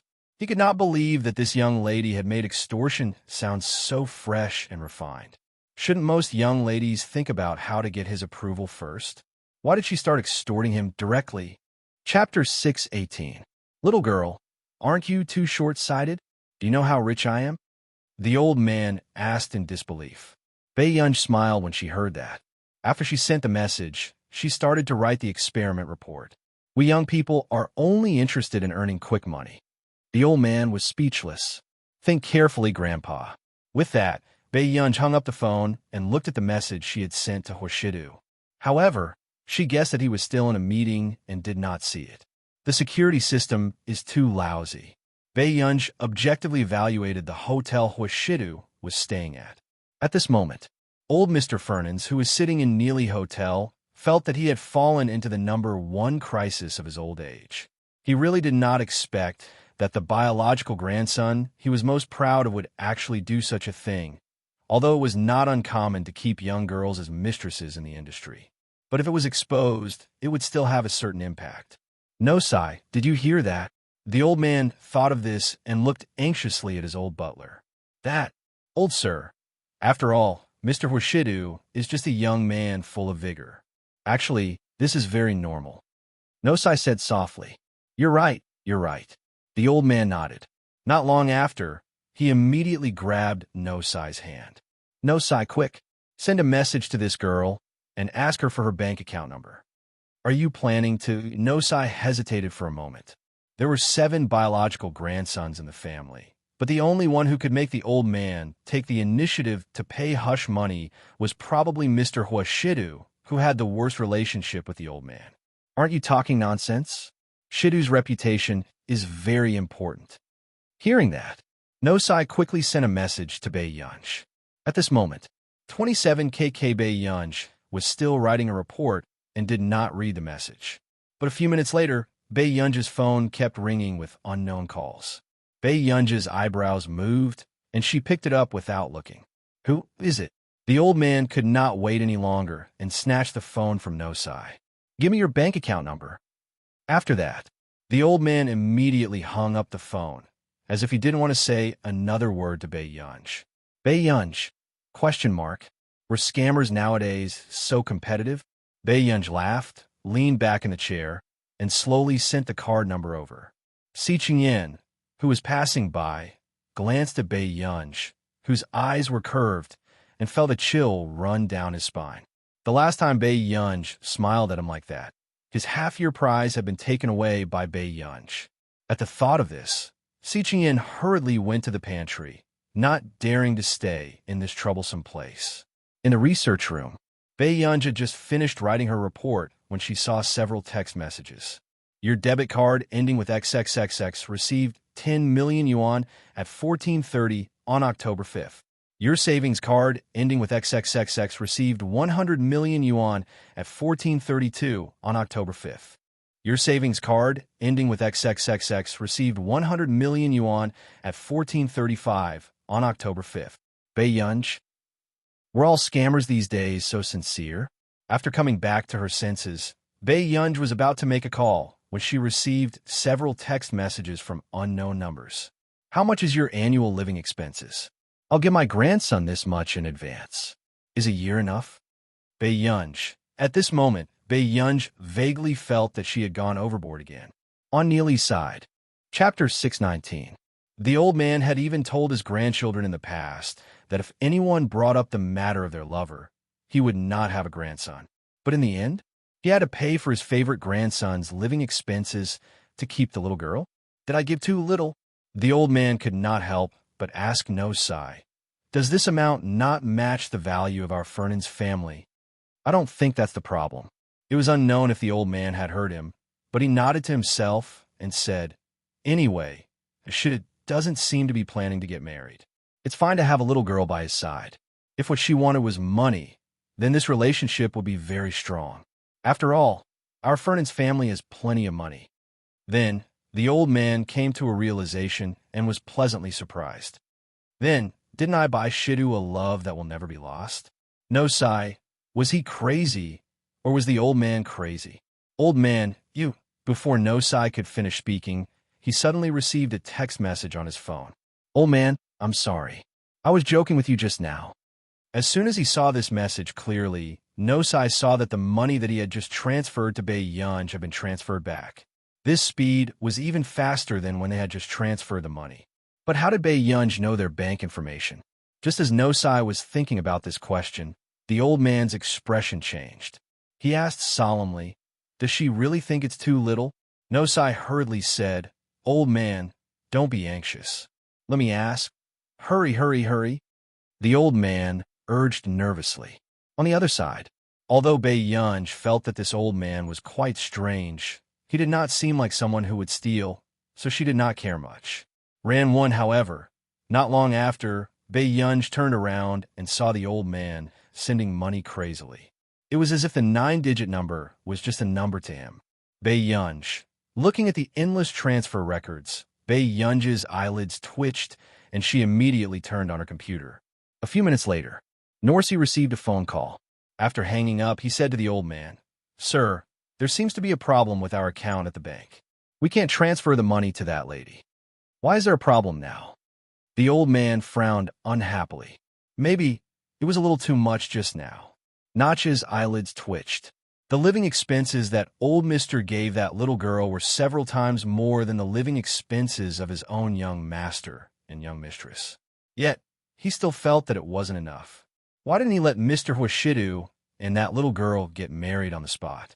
No, I must make that little girl realize that our Fernan's family has money. The old man was very insistent. Nachi, why was this kind of nouveau riche behavior vividly displayed by the head of an aristocratic family? On the other side, Bei Yunj was also returning this unexpected fortune to the original owner. Suddenly, Huashidu called. After answering the call, Bei Yunj heard the man's deep and pleasant voice. What's the matter, Yunyan? Brother, do you have another grandfather? Bei Yunj's question made Huashidu, who had just finished a meeting, gradually darken his pale-colored eyes. Not long after, he said slowly, The Hua family is actually my mother's home. Strictly speaking, I take my mother's surname. Chapter 620. Hearing this, Bei Yunj was stunned for a moment. She could roughly guess the reason behind this. Where did you find out about this? The man lowered his voice and laughed. His deep voice still sounded casual. I just made a call. An old man picked up. Bei Yunj did not hide it. She silently transferred all the money that the old man had just transferred back. She could also tell that her brother did not have a good relationship with that old man. What did you say to him? Bei Yunj said, I asked him to give me some money to spend. Not long after, the man's low laughter was tainted with a layer of bewitching magnetism through the electric current, and it tickled her. Bei Yunj also roughly explained what had happened just now. After hearing this, the man only said casually, "Little liar, how could she know that this was really Huashidu's biological grandfather?" Suddenly, the man's deep and magnetic voice carried a frivolous smile as he whispered in her ear, "Yin, do you want to be my child bride so much?" Hearing this, Yunj could not take it anymore and hung up the phone. In a company meeting room in our nation, the man's low and hoarse laughter could not help but ring out. The female secretary who came in blushed, and her heart skipped a beat when she saw the man's handsome and noble appearance. This man's eyes were beautiful, and his smile was completely electrifying. It was affectionate and seductive. "Mr. Hua," the female secretary revealed her most impeccable smile. "Boss is on the way and will be here soon. Do you need me to do anything for you?" However, as soon as she finished speaking, the smile in the man's eyes had already disappeared. His pale-colored eyes were light and abstinent. No need. The Huashidu in front of her was not like the men she had seen in the past. It was as if he was not interested in her existence. The female secretary's competitive spirit was aroused. She walked to Huashidu's side and sat gently on the conference table. Her soft and boneless hand brushed past the side of her snow-white thigh. "A man like Mr. Hua is swift and decisive in the business world. I think you have a strong desire to conquer other aspects."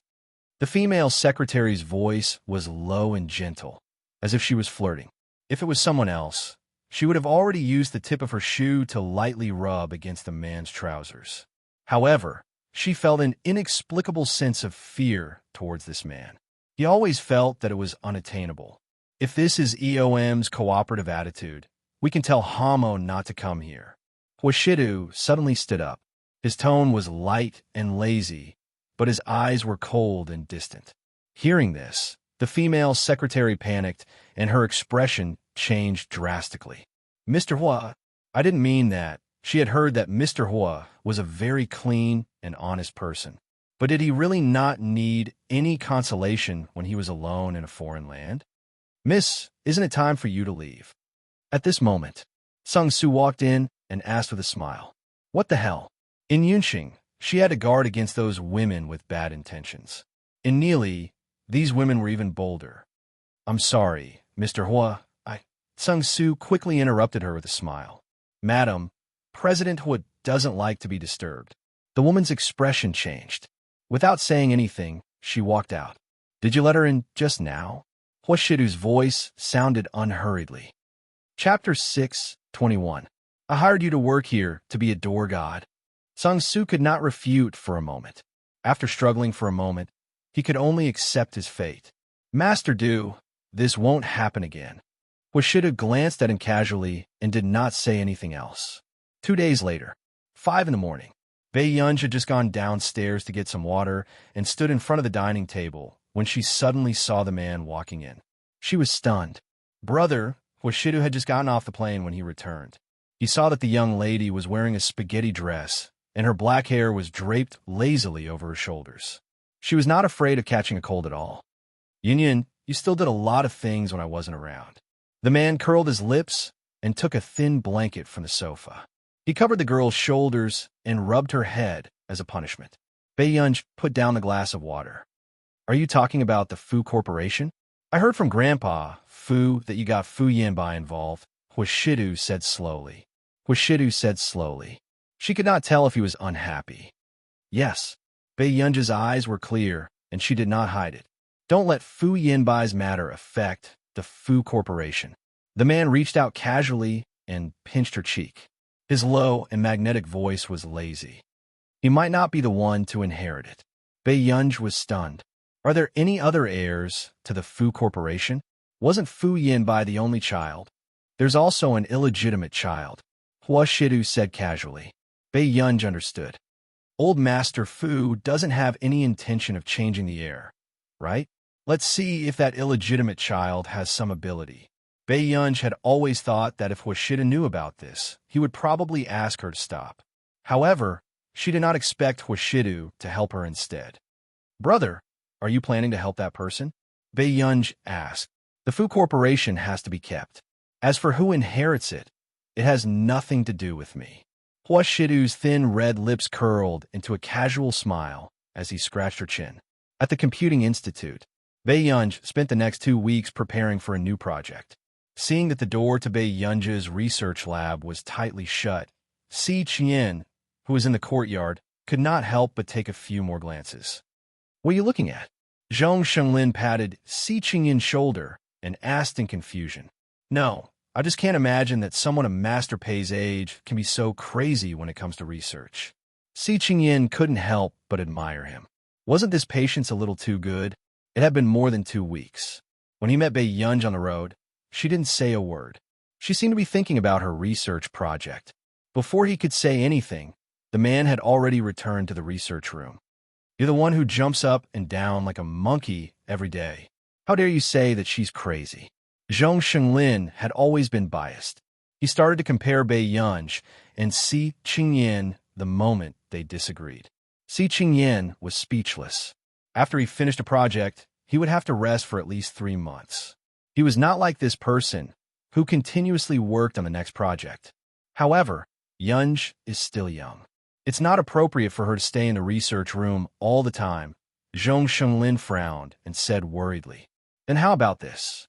I heard that Neely University has placed the competition in the center of Yuncheng.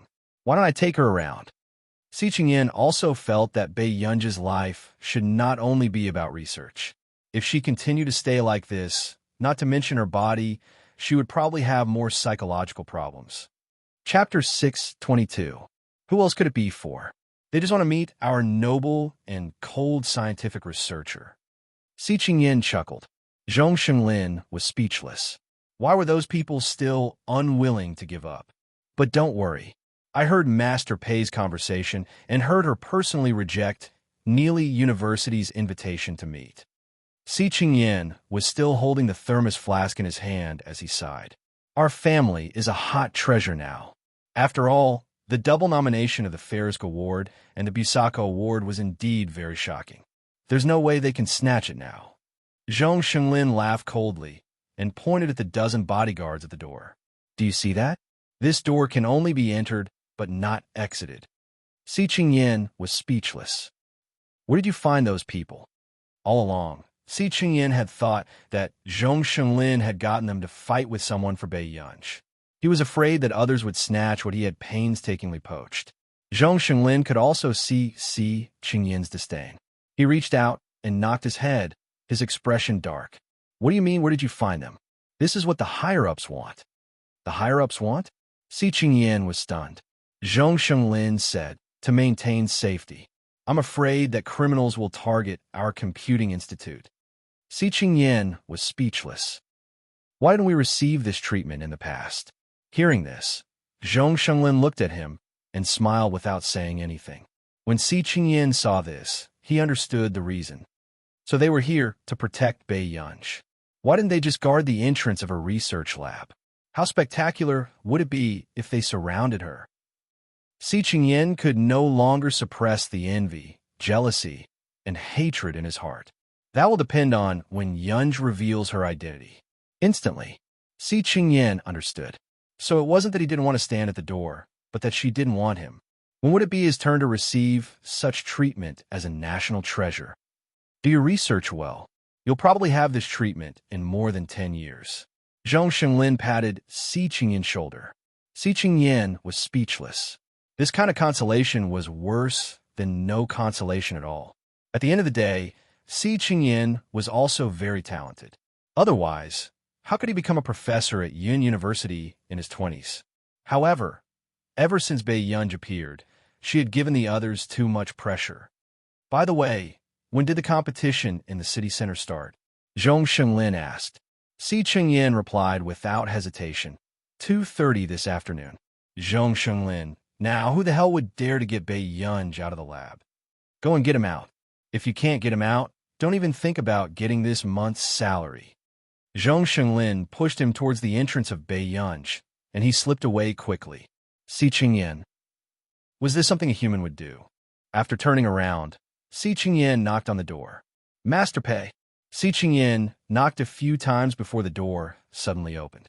He saw Bei Yunj, whose expression was a little dark. Her excessively beautiful eyes were filled with impatience.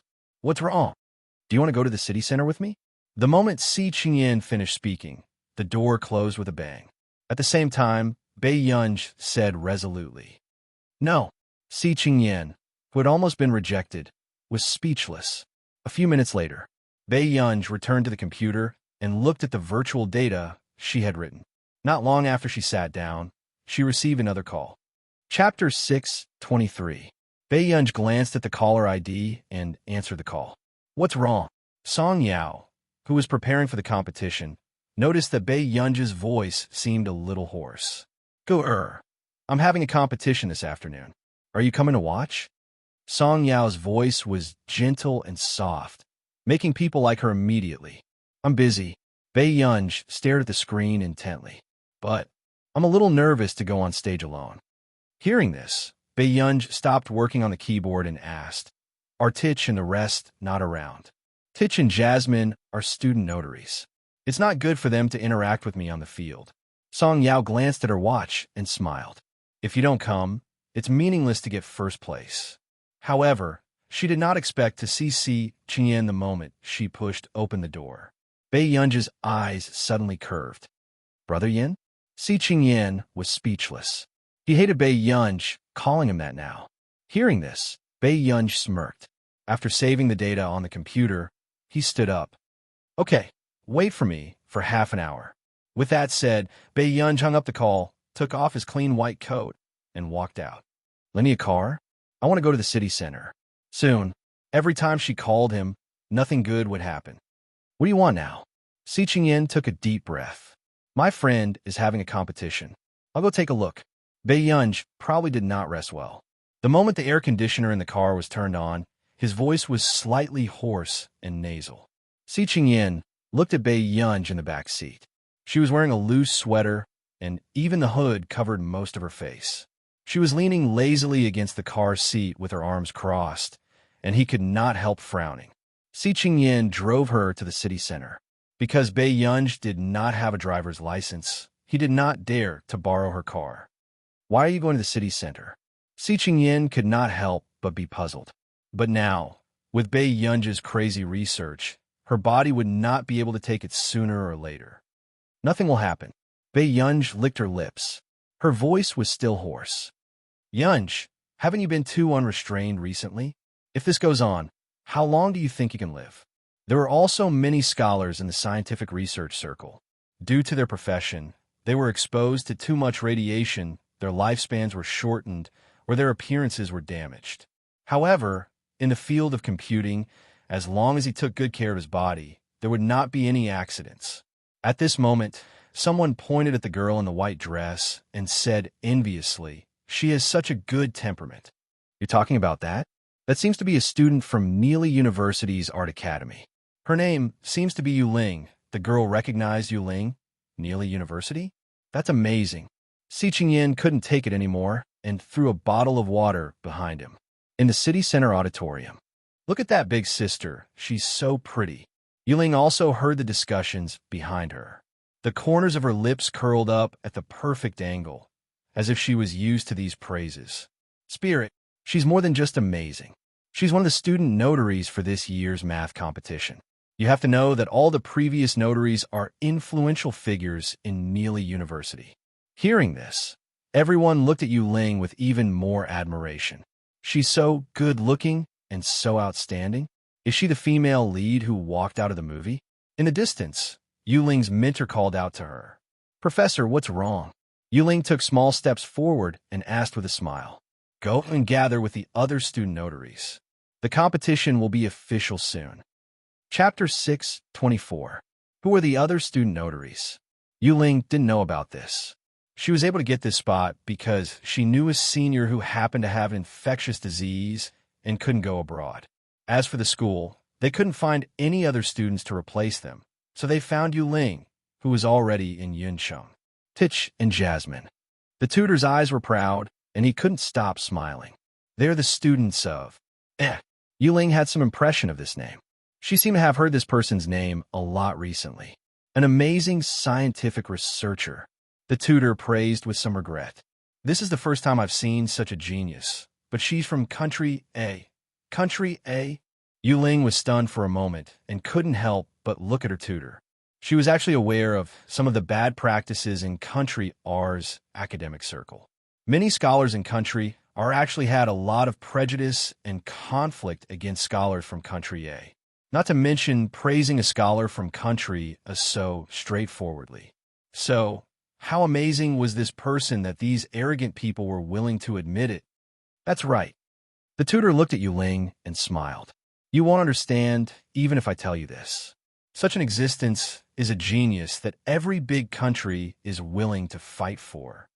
Being said so straightforwardly, the smugness on Ling's face instantly disappeared, and she even stiffened. Is that so? I have to admit that Country A is developing rapidly now.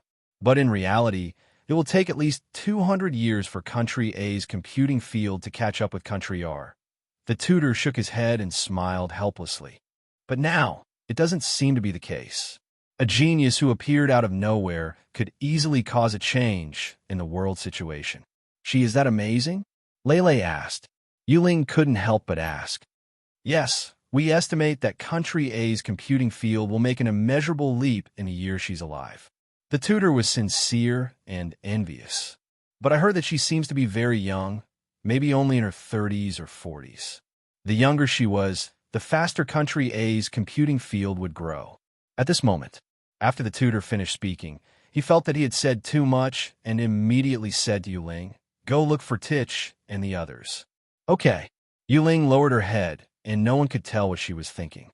Last time, when she left the Ji family, it was obvious that Ji Yiqing had no interest in her. But now, she had the chance to come into contact with Titch and Jasmine. The two of them were famous second-generation heirs of the richest families in Country R. If she could befriend one of them, she wouldn't have to live like before anymore. Thinking of this, Ling's eyes darkened and she quickened her pace. Soon, in the long corridor backstage, she saw two handsome foreign men. Ling blushed. Is it Mr. Jasmine and Mr. Titch? Jasmine's appearance was handsome and unruly. His temperament was a little roguish, and his pair of blue eyes were mesmerizing. As soon as Ling's eyes met his, she couldn't look away. You are. Jasmine leaned against the wall lazily and glanced at Ling. I'm Neely's student notary. Teacher hopes that we can go find him together. All right, let's go together then. Jasmine nodded, but after that, he chatted with Titch the entire time. He didn't even look at Ling. Chapter 6:25. Titch didn't know what Jasmine was thinking. Did he like Song Yao? Was he being too daring? If they broke up and his ex-girlfriend was his teacher's good friend, was there anything more suffocating than this? Seeing that Titch ignored him, Jasmine was still immersed in his own imagination. How could he woo his teacher's good friend? At this moment, when Ling heard the word Yao, she panicked inexplicably. However, when she regained her senses, she immediately dismissed her thoughts. What a joke. With Song Yao's current status, she did not even have much contact with the upper-class society. How could she come into contact with a rich second-generation heir like Jasmine? Ling calmed her nervous breathing and said with a smile, Mr. Jasmine, do you have a girl you like? Jasmine glanced at Ling and only nodded, not saying anything. Hearing this, Ling felt an inexplicable imbalance in her heart. She did not know who had captured the heart of a top young master so easily. She was most likely one of those noble ladies who was well-matched in terms of social status. Ling gave a fake smile. Mr. Jasmine is so outstanding.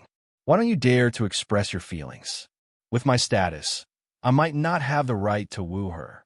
Jasmine had added Song Yao's account some time ago and clicked into Song Yao's WeChat moments. He had almost secretly taken photos of Bei Yunj. She would not show her face. At most, she would only show her side profile slightly.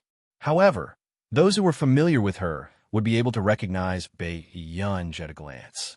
When Ling heard this, she felt that her guess was right. I think that young lady should be very beautiful and capable, right? Unlike me, who studied design and barely got into Neely University. Ling said with a smile. Titch glanced at Ling and said nothing. At this moment, Jasmine's eyelids lifted slightly as he casually agreed. Yes, it's very impressive. Ling's expression changed, and her smile froze. Shouldn't most of the guys be praising her tactfully at this moment? At this moment, Yuling did not say anything else. The three of them went backstage to look at the machines needed for the competition. Titch and Jasmine were not interested in this and did not pay much attention. On Yuling's side, she casually flipped through the competition group and suddenly saw a familiar name. Song Yao. Yuling's eyes darkened, and she suddenly remembered that Song Yao had been forced to repeat high school by Fu Yanbai. So it turned out to be true. The corners of Yuling's lips suddenly curled up, and she was in a good mood. She never thought that one day she would be a notary and Song Yao would be a competitor. In the past, Song Yao was the top student in Yuncheng First High. He was more outstanding than her in every aspect. He looked so high and mighty. Thinking of this, Yuling laughed mockingly. Then, she recalled the words she had heard on the road earlier. They seemed to be discussing that Xiaoning was also participating in the competition. Yuling remembered this junior. She had a good relationship with her back then, and she was talented in mathematics. It was more than enough to get into the top 3 of the competition. Suddenly, Yuling laughed and suddenly swiped the screen, changing Song Yao's original opponent to Su Xianing.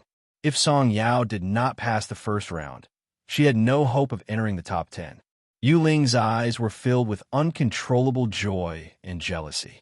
She wanted to see if anyone could help Song Yao this time.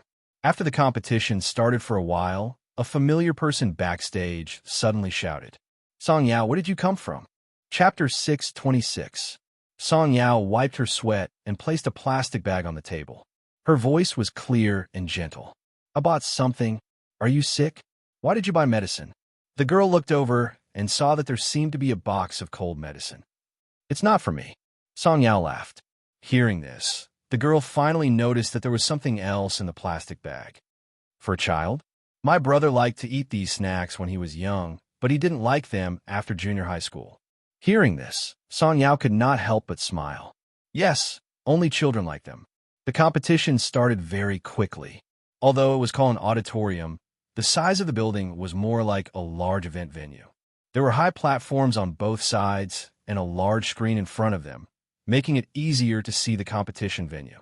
About half an hour later, Song Yao glanced at the time and did not see Bei Yunj, so she could only put the things in the lounge first, because she would be going on stage soon. What the F***CK? What the hell? Our opponents are Su Xianing and the rest. Song Yao's teammates' faces were almost ferocious. Let our country's teams kill each other? Neely University is heartless. This competition is randomly matched, another person said. At this moment, another boy sighed. But I heard from that blabbermouth in our class that our opponent is clearly the M country team. She did not expect to be deceived by fake news. Song Yao, we've dragged you down. If I had known, I wouldn't have teamed you up. The other 3 were very embarrassed. Song Yao was stunned for a moment before she smiled. It's okay. However, as soon as he said that, someone knocked on the door of their lounge. Song Yao's team, right? The bespectacled teacher asked. Song Yao was stunned. Yes. Congratulations on advancing. All the best in the next round. With that said, the teacher turned and left. Song Yao's entire team was speechless. What was this? They had won before the competition even started. Xia Heng, did you buy a place behind our backs? The 2 girls looked at the boy with a rich family background. Xia Heng was speechless. Was this something he could King afford? He couldn't even buy it with his entire family's wealth. All right? Su Xianing, who was in the next group, was also confused. Why is that? Su Xianing pursed her lips. She had just seen that her opponent was Song Yao, so she had been looking forward to the moment when she would embarrass Song Yao. But how did she advance? What about Song Yao's team? There's an individual international player in the next group. According to the rules, the team that the individual international player is in will directly advance to the first 3 rounds. As soon as he finished speaking, the members of Su Xianing's group all sucked in a breath of cold air. Originally, they thought that hugging Su Xianing's thigh was already good enough. In the end, the neighboring group advanced without competing.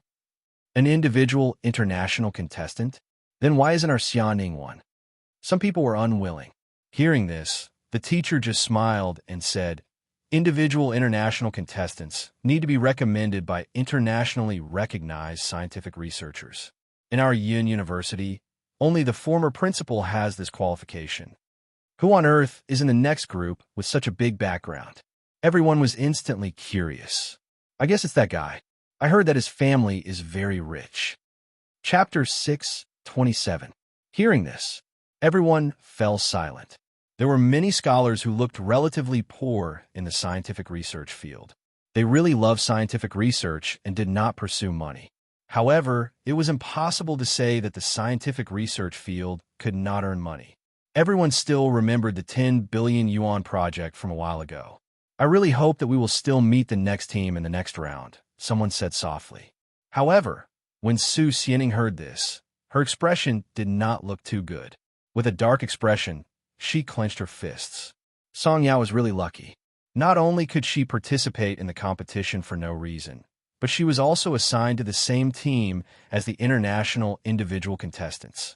At the same time, Yu Ling, who was also looking forward to Su Xianing and Song Yao's competition, realized that something was wrong.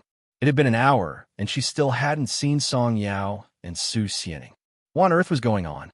Yu Ling regained her senses and immediately went backstage to check the information. She found that Song Yao and Su Xianing's team had advanced directly. Her expression changed, not knowing what was going on. Then, her voice was sweet. "Teacher, there seem to be two teams here who didn't compete and advance directly." "Oh, you're talking about this. We have an international individual contestant in this competition. Her team will advance directly, and so will her opponent," the teacher said carelessly. Hearing this, Yuling almost couldn't maintain her expression. What kind of luck did Song Yao have? She actually encountered such a good thing. But this is also rare. It's rare to meet an international individual contestant. After all, an international individual contestant will advance to the third round directly. If there are a few more international individual contestants, the competition won't be able to compete. Yuling suddenly had a bad feeling. She looked at the next round of competition. It was still Song Yao's team, but a few seconds later, Song Yao's team skipped over and advanced again. The international individual contestant was actually in Song Yao's team. Cool writing. Yuling's expression was extremely ugly. After these 3 rounds, Song Yao had completely picked up the ranking for nothing. Yuling took a deep breath, anger surging in her chest. She had never thought that Song Yao would be so lucky. About an hour later, Song Yao's team finally appeared. Coincidentally, they still bumped into Su Xianing's team in this round. However, Su Xianing's expression did not look too good. Their group had also passed 2 rounds of the competition before they could advance to the next round. But what about Song Yao? He had actually advanced so easily. Su Xianing bumped into Song Yao backstage and laughed coldly. "You're really lucky. I don't know how you managed to cozy up to her." After that, Su Xianing left, while the people in Song Yao's team looked confused. What did he mean by Song Yao cozying up to him? They were clearly the ones who were riding on the golden coattails. This round of the competition began. Su Xianing's group appeared first. Because Su Xianing had an artist sister, she was considered half a public figure. Many people in the stadium were cheering for Su Xianing. There were even fans of Su Xianing's sister who came to hold banners. Su Xianing raised her chin and naturally accepted these gazes. At this moment, Yu Ling, who had finally waited for Song Yao's competition, was also staring fixedly at the calm Song Yao backstage. Didn't Song Yao feel inferior? But she had already become a pile of mud that anyone could step on. How could she still maintain her arrogance? Yu Ling unconsciously clenched her fists. Seeing that Song Yao was still calm and composed despite the awkwardness of no one supporting her team, she looked forward to seeing this elder young miss being trampled on even more ruthlessly. Suddenly, Chapter 6:28.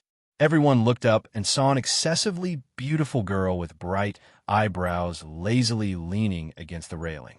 She raised her arm casually, revealing a small section of her cold and fair arm.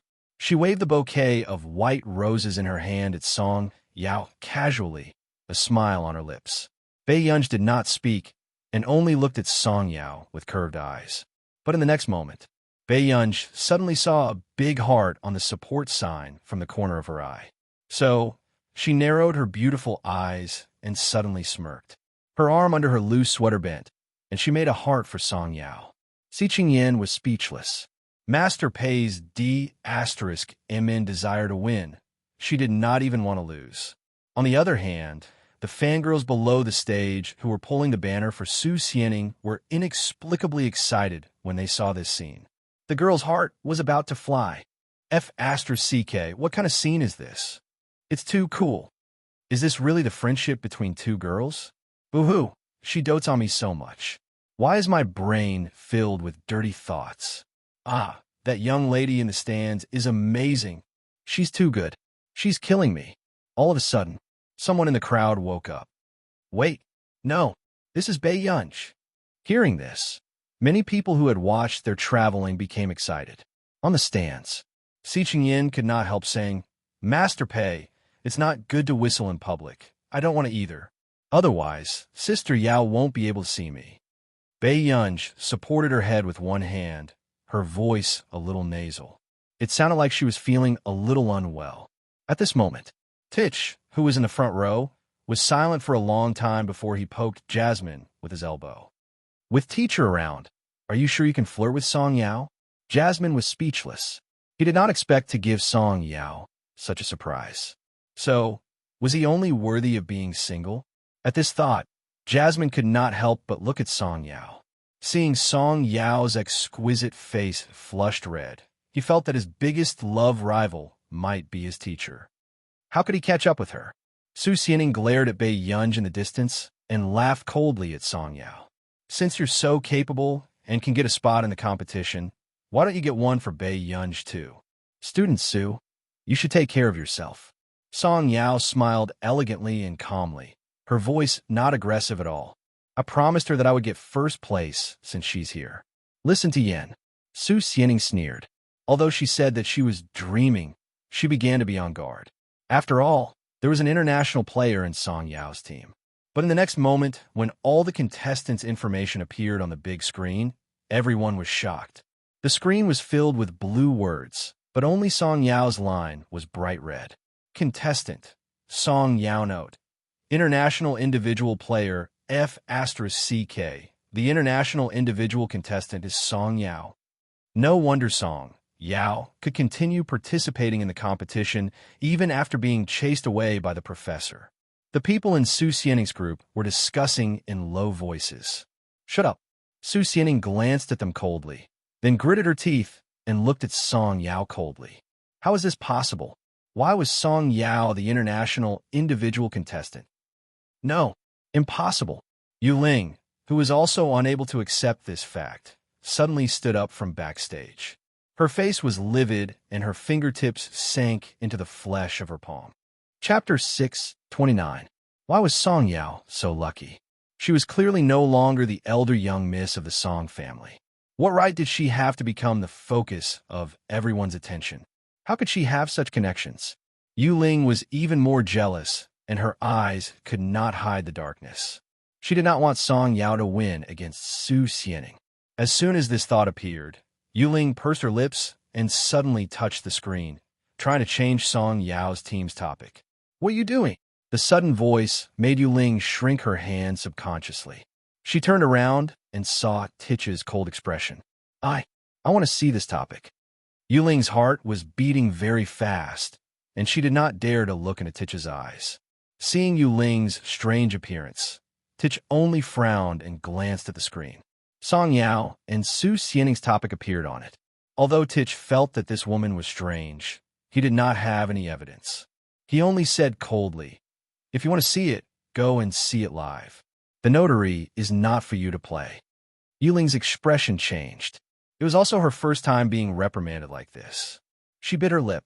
I got it. Tich glanced at the screen. After confirming that there was no problem, he looked up at Yu Ling.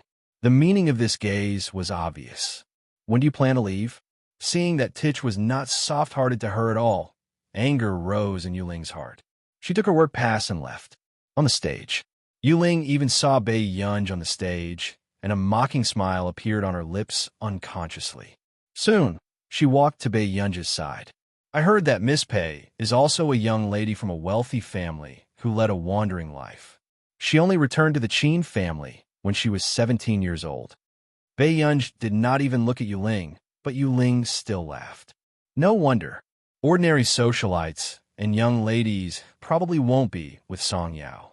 Is Miss Pei so close to Song Yao because of her past experience? Bei Yunj fiddled with the cigarette she had just snatched from Si Qingyan, but when she heard Yuling's voice, she immediately lost her interest. Miss Yu doesn't even let go of the time for a cigarette.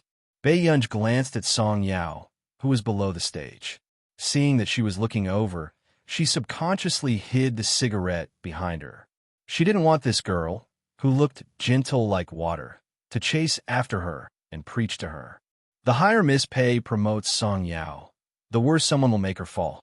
Do you think she's still the eldest young Miss Song from back then? Yuling laughed sarcastically.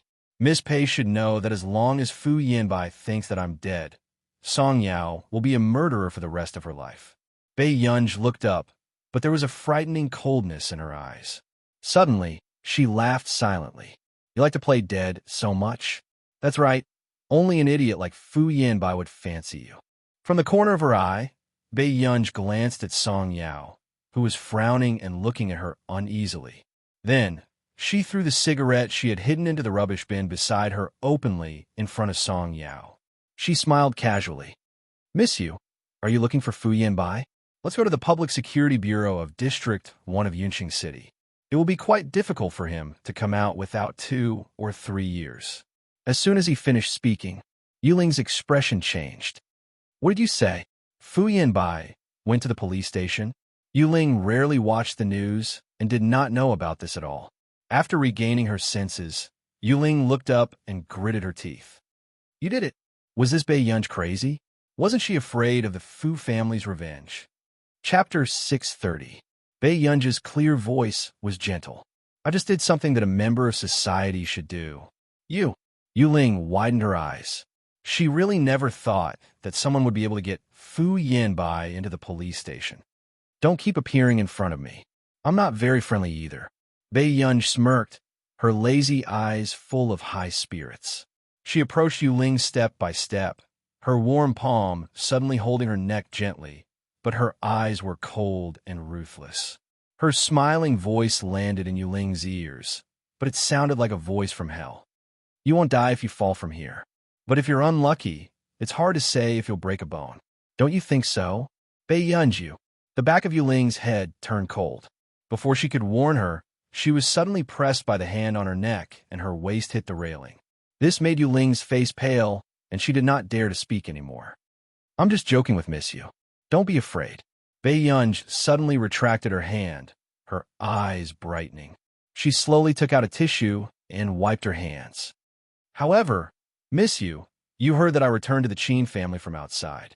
How could you not know that I was in a mental hospital before? Hearing this, Yuling's scalp suddenly turned numb as she remembered this. Bei Yunj did have records of being hospitalized in a mental hospital. Even if Bei Yunj really pushed her down, the Qin family could use this to ensure that Bei Yunj would be safe. After all, she heard that the fake young lady from before had been pushed down the stairs by Bei Yunj more than once. Thinking of this, Yuling immediately felt a chill run down her spine. She almost ran away from the high platform. At the same time, the competition was continuing.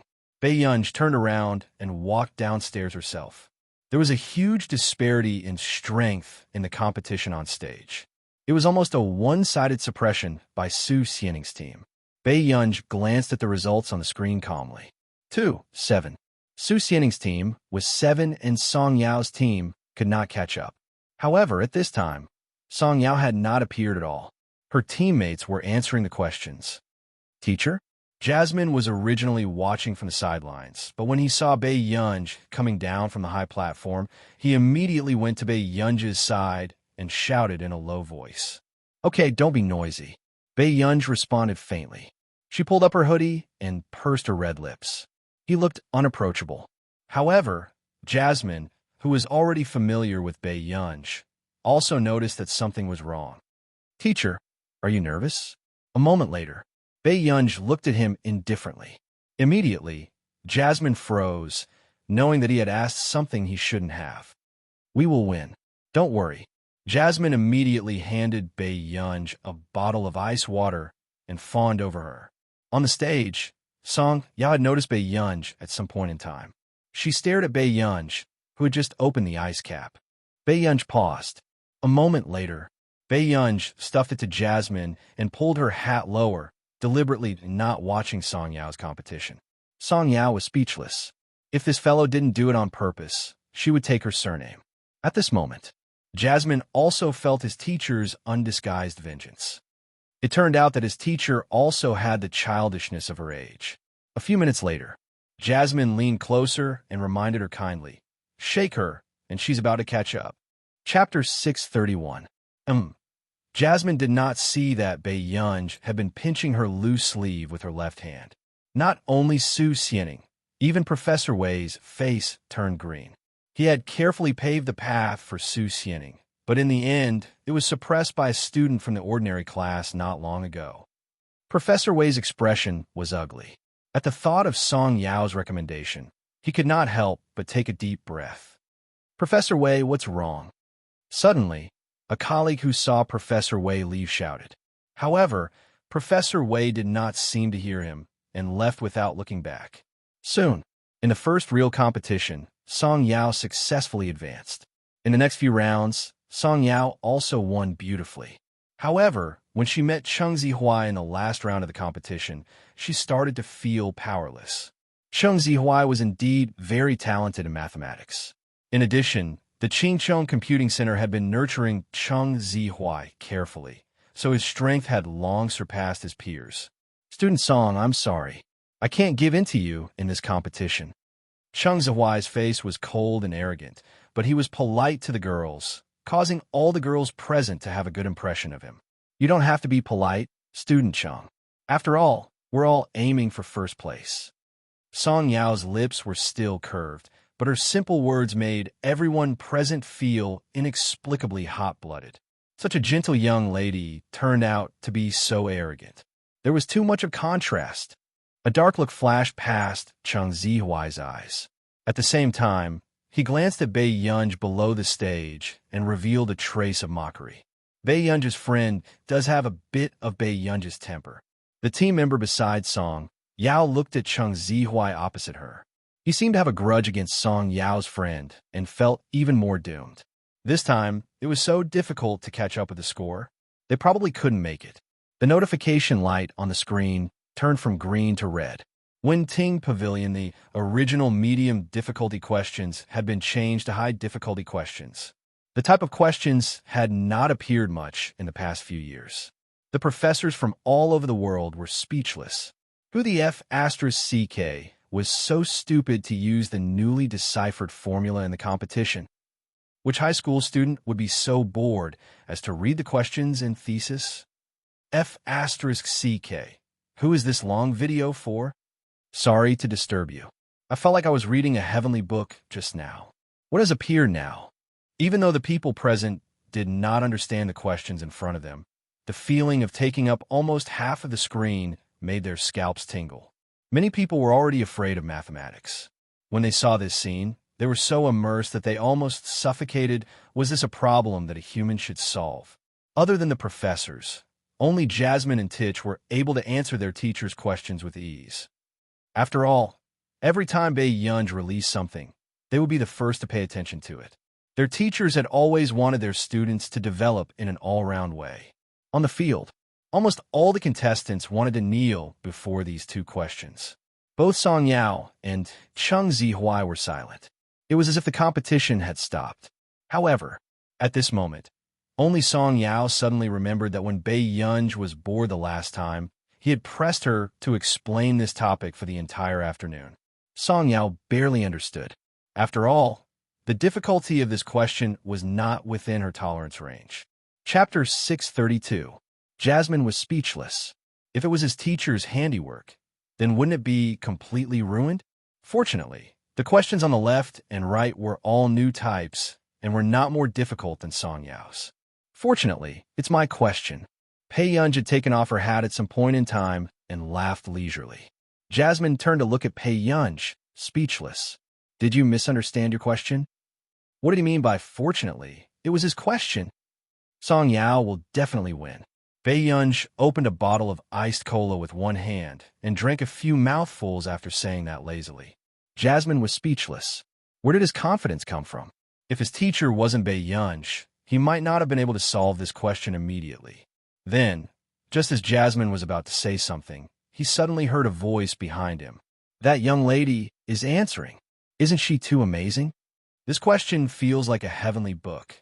Jasmine turned around instinctively and saw the gentle-looking girl swiping her slender fingers across the screen. On the big screen, her answer process was gradually shown. Jasmine was stunned for a long time before he turned back to look at Pei Yunj. Teacher, I've taught her the basic questions, Pei Yunj said slowly. Jasmine was speechless. Of all the people present, only she could classify this question as a basic question. At this moment, Cheng Zihuai, who was beside her, did not know how to answer the question. When he turned around and saw Song Yao, who was focused on answering the question, his expression turned even uglier. Would a student from an ordinary class really know how to solve such questions? After about 20 minutes, Song Yao finally finished writing all the questions. After checking, she submitted the answers. Soon, the original score of 10-13 immediately became 18-13. With his question, he really overtook the car at the bend. Damn, isn't this young lady too fierce? It's my first time seeing a beautiful young lady who can do math questions so beautifully.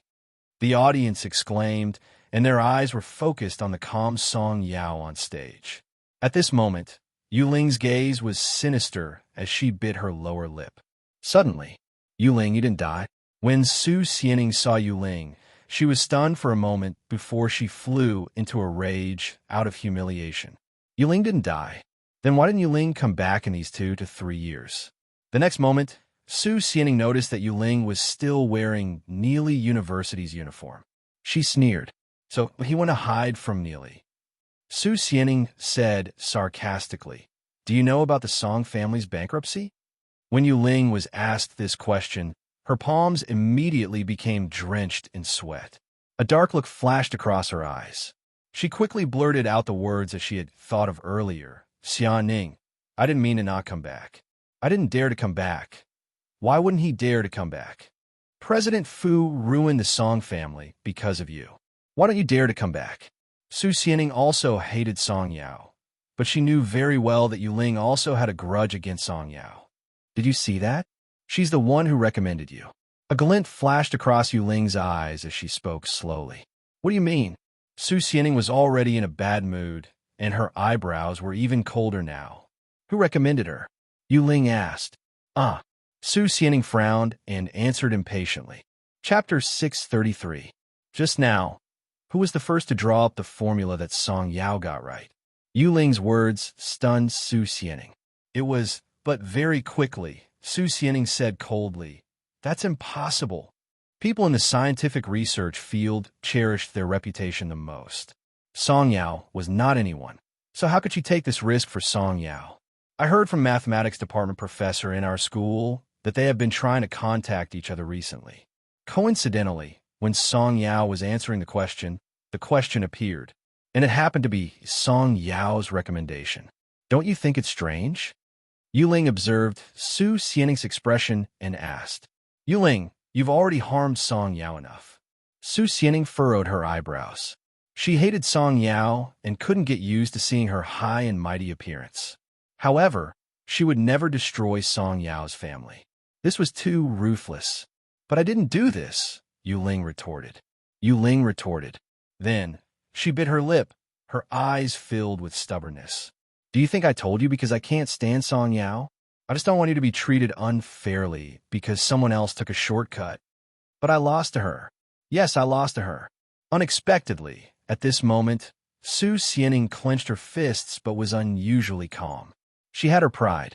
She really loved mathematics and would not use such a despicable method to slander her opponent. Yuling, I used to hate those teachers who said that girls were not as good as boys in mathematics. I also hated those students who were usually mischievous and suddenly learned well, and the teachers praised them for being smart. In this world, I admire the strong and respect those with perseverance. I hate Song Yao because she's high and mighty. Back then, she didn't like my goodwill, so I targeted her. Su Xianing laughed. I like to go against her, but it doesn't mean that I want her to live a life worse than death. Yuling's eyes flashed, and her expression was a little ugly. She had never thought that the person she used to use as a tool would say such words. Put away your thoughts, too. She's not to be trifled with. Do you think she's Bei Yunj besides Song Yao? She doesn't even write her name in her exercise book. She's just a slacker? Su Xianing laughed, and her tone was cold. Since you're back, I've let Song Yao down for deliberately targeting her previously. I can't apologize. I'll avoid her in the future. On the stage, Yuling was left trembling, and her pretty face was slightly distorted. These people were all equally lofty and hypocritical. They were all equally disgusting. In the final competition, Cheng Zihuai's team had more correct answers than Song Yao. However, because of the extra points, Song Yao was one question ahead, so Song Yao won this competition by a narrow margin. The venue was filled the venue. Pei Yunch also carried the flowers backstage and waited for Song Yao. Out of the corner of his eye, he happened to see Su Xianing's embarrassed expression. Su Xianing's expression was ferocious for a moment before she walked towards Pei Yunch aggressively and threw a book that looked like it was about to be torn apart in front of Pei Yunch. Trash, she's Geo to read. You use asterisk. Su Xianing was so angry that her face almost distorted and flushed red. Give my book to Song Yao. This was Su Xianing's 16th birthday present. Su Xianing's father was a slightly famous mathematician. For his daughter, he had written this book for more than half a year. There was only one book. She doesn't need it. Bei Yunj glanced at it and said slowly. Chapter 634. Hearing this, Su Xianing laughed even more. Her tone was sarcastic and her eyes were arrogant. Do you think Song Yao is like you? She doesn't even write her name in the exercise book. Bei Yunj raised his eyebrows and glanced at her, still looking casual. I heard that you seem to be in Hengda, and your results are not bad. Su Xianing looked like she was not afraid of being beaten up and smiled coldly. But in fact, she left quickly as she said those harsh words, afraid that Bei Yunj would catch up to her. If I see you in Yin University in the future, I'll report you too. You're shameless to let someone do your homework for you. Bei Yunj was speechless. All along, Bei Yunj did not have a good impression of this student, Su Xianing. She knew how to scheme and deliberately target Song Yao. She did not look very smart. These 3 points were all in line with the type of person Bei Yunj usually wanted to teach her a lesson. But today, this person was quite strange. Bei Yunj turned around and lifted his eyelids. He reached out and casually flipped through a few pages of the book that Su Xianing did not take away. Never meet at the end. Bei Yunj's slender fingers slid down gently, and a familiar name appeared. Bei Yunj was speechless. Yunj? Song Yao's voice suddenly came from the door, making Bei Yunj's fingers tremble slightly. She looked casual and quickly moved her hand away. Is this yours? Song Yao asked instinctively. Bei Yunj said, Su Xianing gave it to you. Song Yao was stunned for a moment and pursed her lips. After a long time, she was finally willing to reach out to flip through this book that was not considered new. I know this book. I think her father gave it to her as a birthday present. Song Yao's pleasant voice was still calm. Why is she suddenly being nice to me? Is it because she likes it? However, after thinking about it, something did not seem right. Song Yao also knew how much Su Xianing loved this book. Bei Yunj's eyebrows moved, as if she suddenly understood the meaning of Su Xianing's words. She looked down and guessed slowly, I don't think so. Is she apologizing to you? He was even hiding from Song Yao and did not dare to meet her. He looked as if he had a guilty conscience. Song Yao was silent for a long time and did not mention this topic again. Oh, all right. Then, Song Yao suddenly took out a box of cold medicine from the side. She tore open one of the packets and found a clean, disposable paper cup to pour in. Wait for me here. I'll get you a cup of hot water. With that said, Song Yao took the cup carefully and hurried to get the hot water. Bei Yunj? Question mark. Not long after, Song Yao handed the cold medicine to Bei Yunj. She pursed her lips and suppressed the smile on her lips. I poured less water, so you can finish it in one go. Bei Yunj was silent for a while. Have you ever thought that this will be even more painful? Song Yao was speechless. In the end, Bei Yunj still frowned. Her beautiful face was full of rejection, and she quickly finished the medicine. Song Yao hurriedly handed the other cup of warm water to Bei Yunj. Seeing that Bei Yunj was still frowning impatiently after drinking it, Song Yao's lips curved unconsciously. Soon, the girl who saw Song Yao buy a bag of snacks saw Song Yao walk out of the lounge with a beautiful and lazy girl beside her. She was chewing on the candy lazily, holding the snacks she had gotten with one hand and putting the other in her pocket as she walked calmly. The girl was speechless. It turned out that there were really adults who liked such overly sweet snacks. Chapter 635. Because Song Yao had gotten first place in this competition, the mathematics department of Yin University was already giving Song Yao an olive branch. After all, Song Yao had almost won all the difficult questions at the back. How could Yin University be willing to let go of such a talent? On the other hand, Chang Zihuai's expression was extremely ugly. After being reprimanded by Hong Chongjin, he hated this person who had never shown her face but had gone against him time and time again. When they were choosing students back then, she did not like him and chose Jian Shi. And in this competition, he was defeated by Song Yao, who had personally recommended him. If she wasn't purposely going against him, then it meant that he really didn't get along with her. At the Computing Institute, after Bei Yunj returned, she was still working on the second project she had prepared. However, because the second project involved a field that Bei Yunj had not paid much attention to in the past, the progress was a little slow. In the afternoon, Bei Yunj took out a large box of information from the Computing Institute's inventory. She placed them all on the ground and flipped through them one by one. At this moment, Nance pushed open the door and entered. His eyelids twitched. "Yunj, what are you doing?" Bei Yunj did not even look up. "I'm checking some information." Although Bei Yunj did not agree to be Nance's student, after spending some time together, Bei Yunj and Nance's relationship was not bad. "Let me take a look." Nance had just approached when he saw Bei Yunj flipping through the books at a frightening speed. "You are like this when you read books." With that said, Bei Yunj flipped the page again and answered indifferently. In this aspect, Bei Yunj was indeed enviable. She could almost read 10 lines at a glance and remember everything she saw. She had an amazing memory. Seeing that Nance was silent for a long time, Bei Yunj hesitated for a moment before saying slowly, "Most of the content in these books is actually quite repetitive, so it looks quite simple." This explanation still made Nance feel complicated. No wonder she could achieve such an achievement at such a young age. "Let me see how far your project has progressed." Nance walked to Bei Yunj's side. Bei Yunj did not mind Nance coming to take a look. Instead, she gave him a simple introduction to this project. Soon, Nance proposed several concepts that Bei Yunj did not know much about and taught Bei Yunj how to improve it. After talking for about half an hour, Bei Yunj felt that this project was much easier. She looked up at Nancy. "Are you very knowledgeable in this area?" "Not bad." Nance nodded his head and said Bei Yunj, Bei Yunj, Bei Yunj's, Bei Yunj, and Bei Yunj. Bei Yunj's side, Bei Yunj Ji, Bei Yunj's, Bei Yunj. Nancy struck while the iron was hot. "Guer, why don't you reconsider?" Bei Yunj, Bei. Bei Yunj had also heard from Zhong Xinglin that Nance wanted to take her in as a student without knowing who she was. "I'm already so old, and I always hope that someone can inherit my legacy.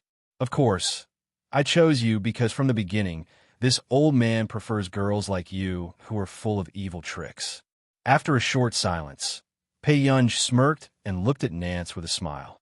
"Can I think about it?" Hearing this, Nancy's entire body stiffened, and she began to get excited again. Chapter 636. Okay. Think about it carefully. We must consider it carefully. Nancy was almost in tears. Was it easy for him to stay in the Computing Institute for so long? Zhong Xinglin almost chased him away with a broom. "Okay." Bei Yunj nodded and sat down in front of the computer again. At this moment, Nancy happily leaned over. "Guer, is there anything you don't understand?" No. Bei Yunj's simple sentence made Nancy completely quiet down. Nancy, some time ago, he secretly asked Zhong Xinglin about the research topic of Bei Yunj's project. After that, he also searched for information day and night, just to make his presence felt in front of Bei Yunj. Okay. After leaving, Nancy began to wonder if his standards were not good enough. Therefore, when Zhong Xinglin returned, he found that Nancy had changed into clean clothes and was wearing a white coat, doing experiments seriously. In the end, he had put in so much at once, but Bei Yunj could remember all of it. The smile on Nancy's face was a little stiff. He felt that with Bei Yunj's speed of understanding, he would finish his capital very soon. Then I'll go out first. Take your time. I've been flipping through books for 2 to 3 weeks just to let her feel that I'm knowledgeable and qualified to be her teacher. Nancy looked up and smiled. But now I realize that her ability to accept things is too strong. If I don't continue to do research, even if she acknowledges me as her teacher, I'll have to be fired in less than half a year. Zhong Xinglin, Nancy, what's wrong with you? Zhong Xinglin could not help but ask. Just agreed to consider me as her teacher. Zhong Xinglin was puzzled. Isn't that good?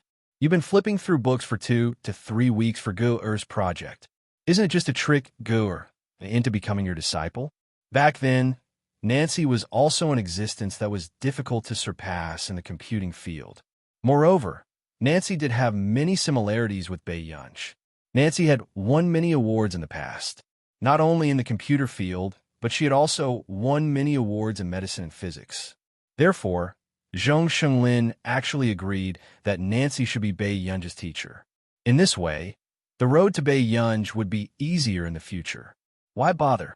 He was already so old, but in order to take in a disciple, he was torturing himself like this. However, seeing that Nancy was finally motivated to continue her research, Zhong Xinglin was quite happy. This was to prevent any unforeseen events from happening. However, since Bei Yunj's identity was a secret, Zhong Xinglin still advised Nancy not to reveal it at this time. In the end, the two of them decided to hold the apprenticeship banquet after the college entrance exam. After all, Bei Yunj was still too young. Once her identity was made public, it would be easy for her to cause a dispute. But if Nancy was there, who would dare to have any ideas about Bei Yunj? A few days later, Bei Yunj agreed to acknowledge Nancy as her teacher. When Nancy heard that Bei Yunj had agreed personally, he almost wanted to drag her to hold the apprenticeship banquet on the spot. However, at this moment, Nancy was already grinning from ear to ear. A few minutes later, he sent a message to all his old friends, saying that he had found a very outstanding successor. However, not long after, the big shots in the scientific research field who were annoyed by his message mercilessly blocked Nancy. So what if he found an heir? Could his heir go to heaven? Chapter 637. The next day, Bei Yunj's second project had almost been made public in the industry, causing a commotion. As for the sale of patents, it had always been Director He of the Computing Institute who handled it. Bei Yunj did not pay much attention to it. Good, what do you think about our patent fee? Director He's face was flushed red at the thought of selling patents to Bei Yunj. Usually when he went out for business, people would only pay attention to the patents in the institute. Those who bought the patents were all bosses who paid for them and did not dare to offend them. But now, the one selling the patent rights was the one from the 10 billion project back then. At this moment, it was all the big companies calling to get close to him. Double it. Bei Yunj did not hesitate. Director He's smile stiffened. Wasn't this a little too ruthless? Would that group of capitalists agree? Actually, Delaney has already mentioned this to me. Bei Yunj said casually. When her second project had just started, Delaney had already come over and offered to pay more for the patent rights. He agreed. Director, he was a little hesitant. Bei Yunj hummed in response. Although the depreciation of Country R's currency was low, it was normal for Country R to be willing to pay a high price for the patent rights. But wasn't it too ruthless to double it? Delaney was also a cunning businessman. How could he agree to double the fee so readily? How did you get Delaney to agree to this fee? Bei Yunj's eyebrows twitched when she heard this. She looked up at him again. He didn't want it, so I bought it for someone else. Director, he was speechless. Bei Yunj smiled playfully. They were willing to buy my second project because the first patent I sold to Delaney made the Delaney Group's market value soar. They were not doing charity, and neither was Bei Yunj. Now that the computing industry was developing rapidly, there were many markets that could be exploited. They had seen how much Delaney had received as the first person to eat crabs. How could the others not be tempted? Even if Bei Yunj wanted a sky-high patent fee, in their eyes, it was worth a gamble. All right. Director, he nodded and looked at the current buyers that he had selected. He casually said, if that's the case, there should be a lot of foreign companies coming to buy the right to use it. As for China, it's probably the Hua Corporation in... What corporation? Bei Yunj suddenly interrupted him. Director, he nodded. The Hua Corporation's scientific research department has expressed their desire to buy the patent rights a long time ago. Moreover, with the Hua Corporation's assets, they can afford your offer the most. Faced with Bei Yunj's sky-high patent fees, other medium-sized and large companies would probably be out of business after they bought the patent. At this moment, Dean, he added, but it doesn't matter. We still have Delaney. Wait. Whatever the Hua Corporation wants, I can give it to them. Bei Yunj chuckled. His seductive eyes were lazy and carried a lazy smile. Dean, he... ? 2 days later. Hua Corporation. Bei Yunj had just arrived when he saw a hot foreign beauty standing beside the man in the office. Bei Yunj narrowed his beautiful eyes. He leaned against the door and watched the two of them chat calmly. Not long after Hua Shidu and Bei Yunj finished chatting, he glanced around and saw the unhappy young lady at the door. Chapter 638. Hua Shidu's gaze landed on her unwaveringly. The man's ink-like eyes were noble. He said in amusement, "Why are you in a daze? Are you possessed?" As soon as he finished speaking, the blonde foreign beauty beside her also turned her head and saw the girl in front of her clearly. The girl's eyes were bright and languid. She had black hair and red lips. She was excessively beautiful and very recognizable. She was wearing a simple white shirt and a slim waist. Her slender and straight legs were so fair that they dazzled people. A hint of surprise flashed across the foreign beauty's eyes. Then she saw that the girl was very bold and sat on the armrest of the sofa beside the man. Bei Yunj licked her lips. Her eyes were still clear. She smiled and leaned closer to the man, as if she was deliberately tickling his heart. "I'm not possessed. I just want to try bumping into your chest." Hua Shidu's originally lazy and carefree posture paused. His eyes darkened, and even the light gradually disappeared. Soon, the slender and well-defined hand on the document casually closed the document. Bei Yunj looked up and saw Hua Shidu looking at her with a faint smile. "Have I spoiled you too much usually?" Originally, he thought that the young lady had not taken the college entrance examination yet. For the sake of the young lady, he could tolerate it for a while more. But now, this young lady really thought that his tolerance was so good. She was teasing him without any restraint. At this moment, Bei Yunj also felt an inexplicable, dangerous atmosphere. In the next moment, she heard the foreign beauty beside her smile tactfully. "Mr. Hua, continue with your work. See you at the meeting." "Okay," the man replied indifferently. Before the foreign beauty left, she even closed the door kindly. Sure, this was very dangerous. 52 Literature. Bei Yunj looked up and did not dare to look at Hua Shidu for some reason.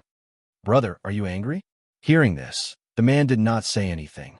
Bei Yunj took his attitude as tacit agreement and felt frustrated for no reason. So, it was not that Hua Shidu did not like women, but that he liked the looks of foreign women. Thinking of this, Bei Yunj glanced at him and said, "Got it." In the future, the next moment Bei Yunj stood up from the sofa, but her wrist was suddenly grabbed. Before she could react, a strong arm suddenly wrapped around her waist, and she fell directly into the man's arms. "Bei Yunj, do you know what you're doing?" Hua Shidu's deep voice suddenly sounded in her ears. "What do these mean to me?" Bei Yunj's slender waist was held, and she could not move. This was the first time she had heard the man say it so directly. Her heart felt as if it had been scalded. The girl's ears turned red, and she was unconsciously nervous. Seeing that Bei Yunj was unable to speak for a long time for the first time, The corners of the man's upturned eyes were seductive, and he returned to his usual lazy and carefree self. His low and hoarse laughter landed beside her ear, as if he was deliberately teasing her eardrums. His warm and pleasant breath pressed against her back, making it impossible for her to avoid it. His voice was low and magnetic. "Yin, answer me. Do you want me?" Hearing this, Bei Yun's heart seemed to have been poked by something. Her heart was beating wildly, and she was panicking. However, at this moment, the man's low and hoarse laughter still carried his unique and cold aura, making her feel annoyed and inexplicably at ease. That you're tuning in to the Dreamy Chapters YouTube channel.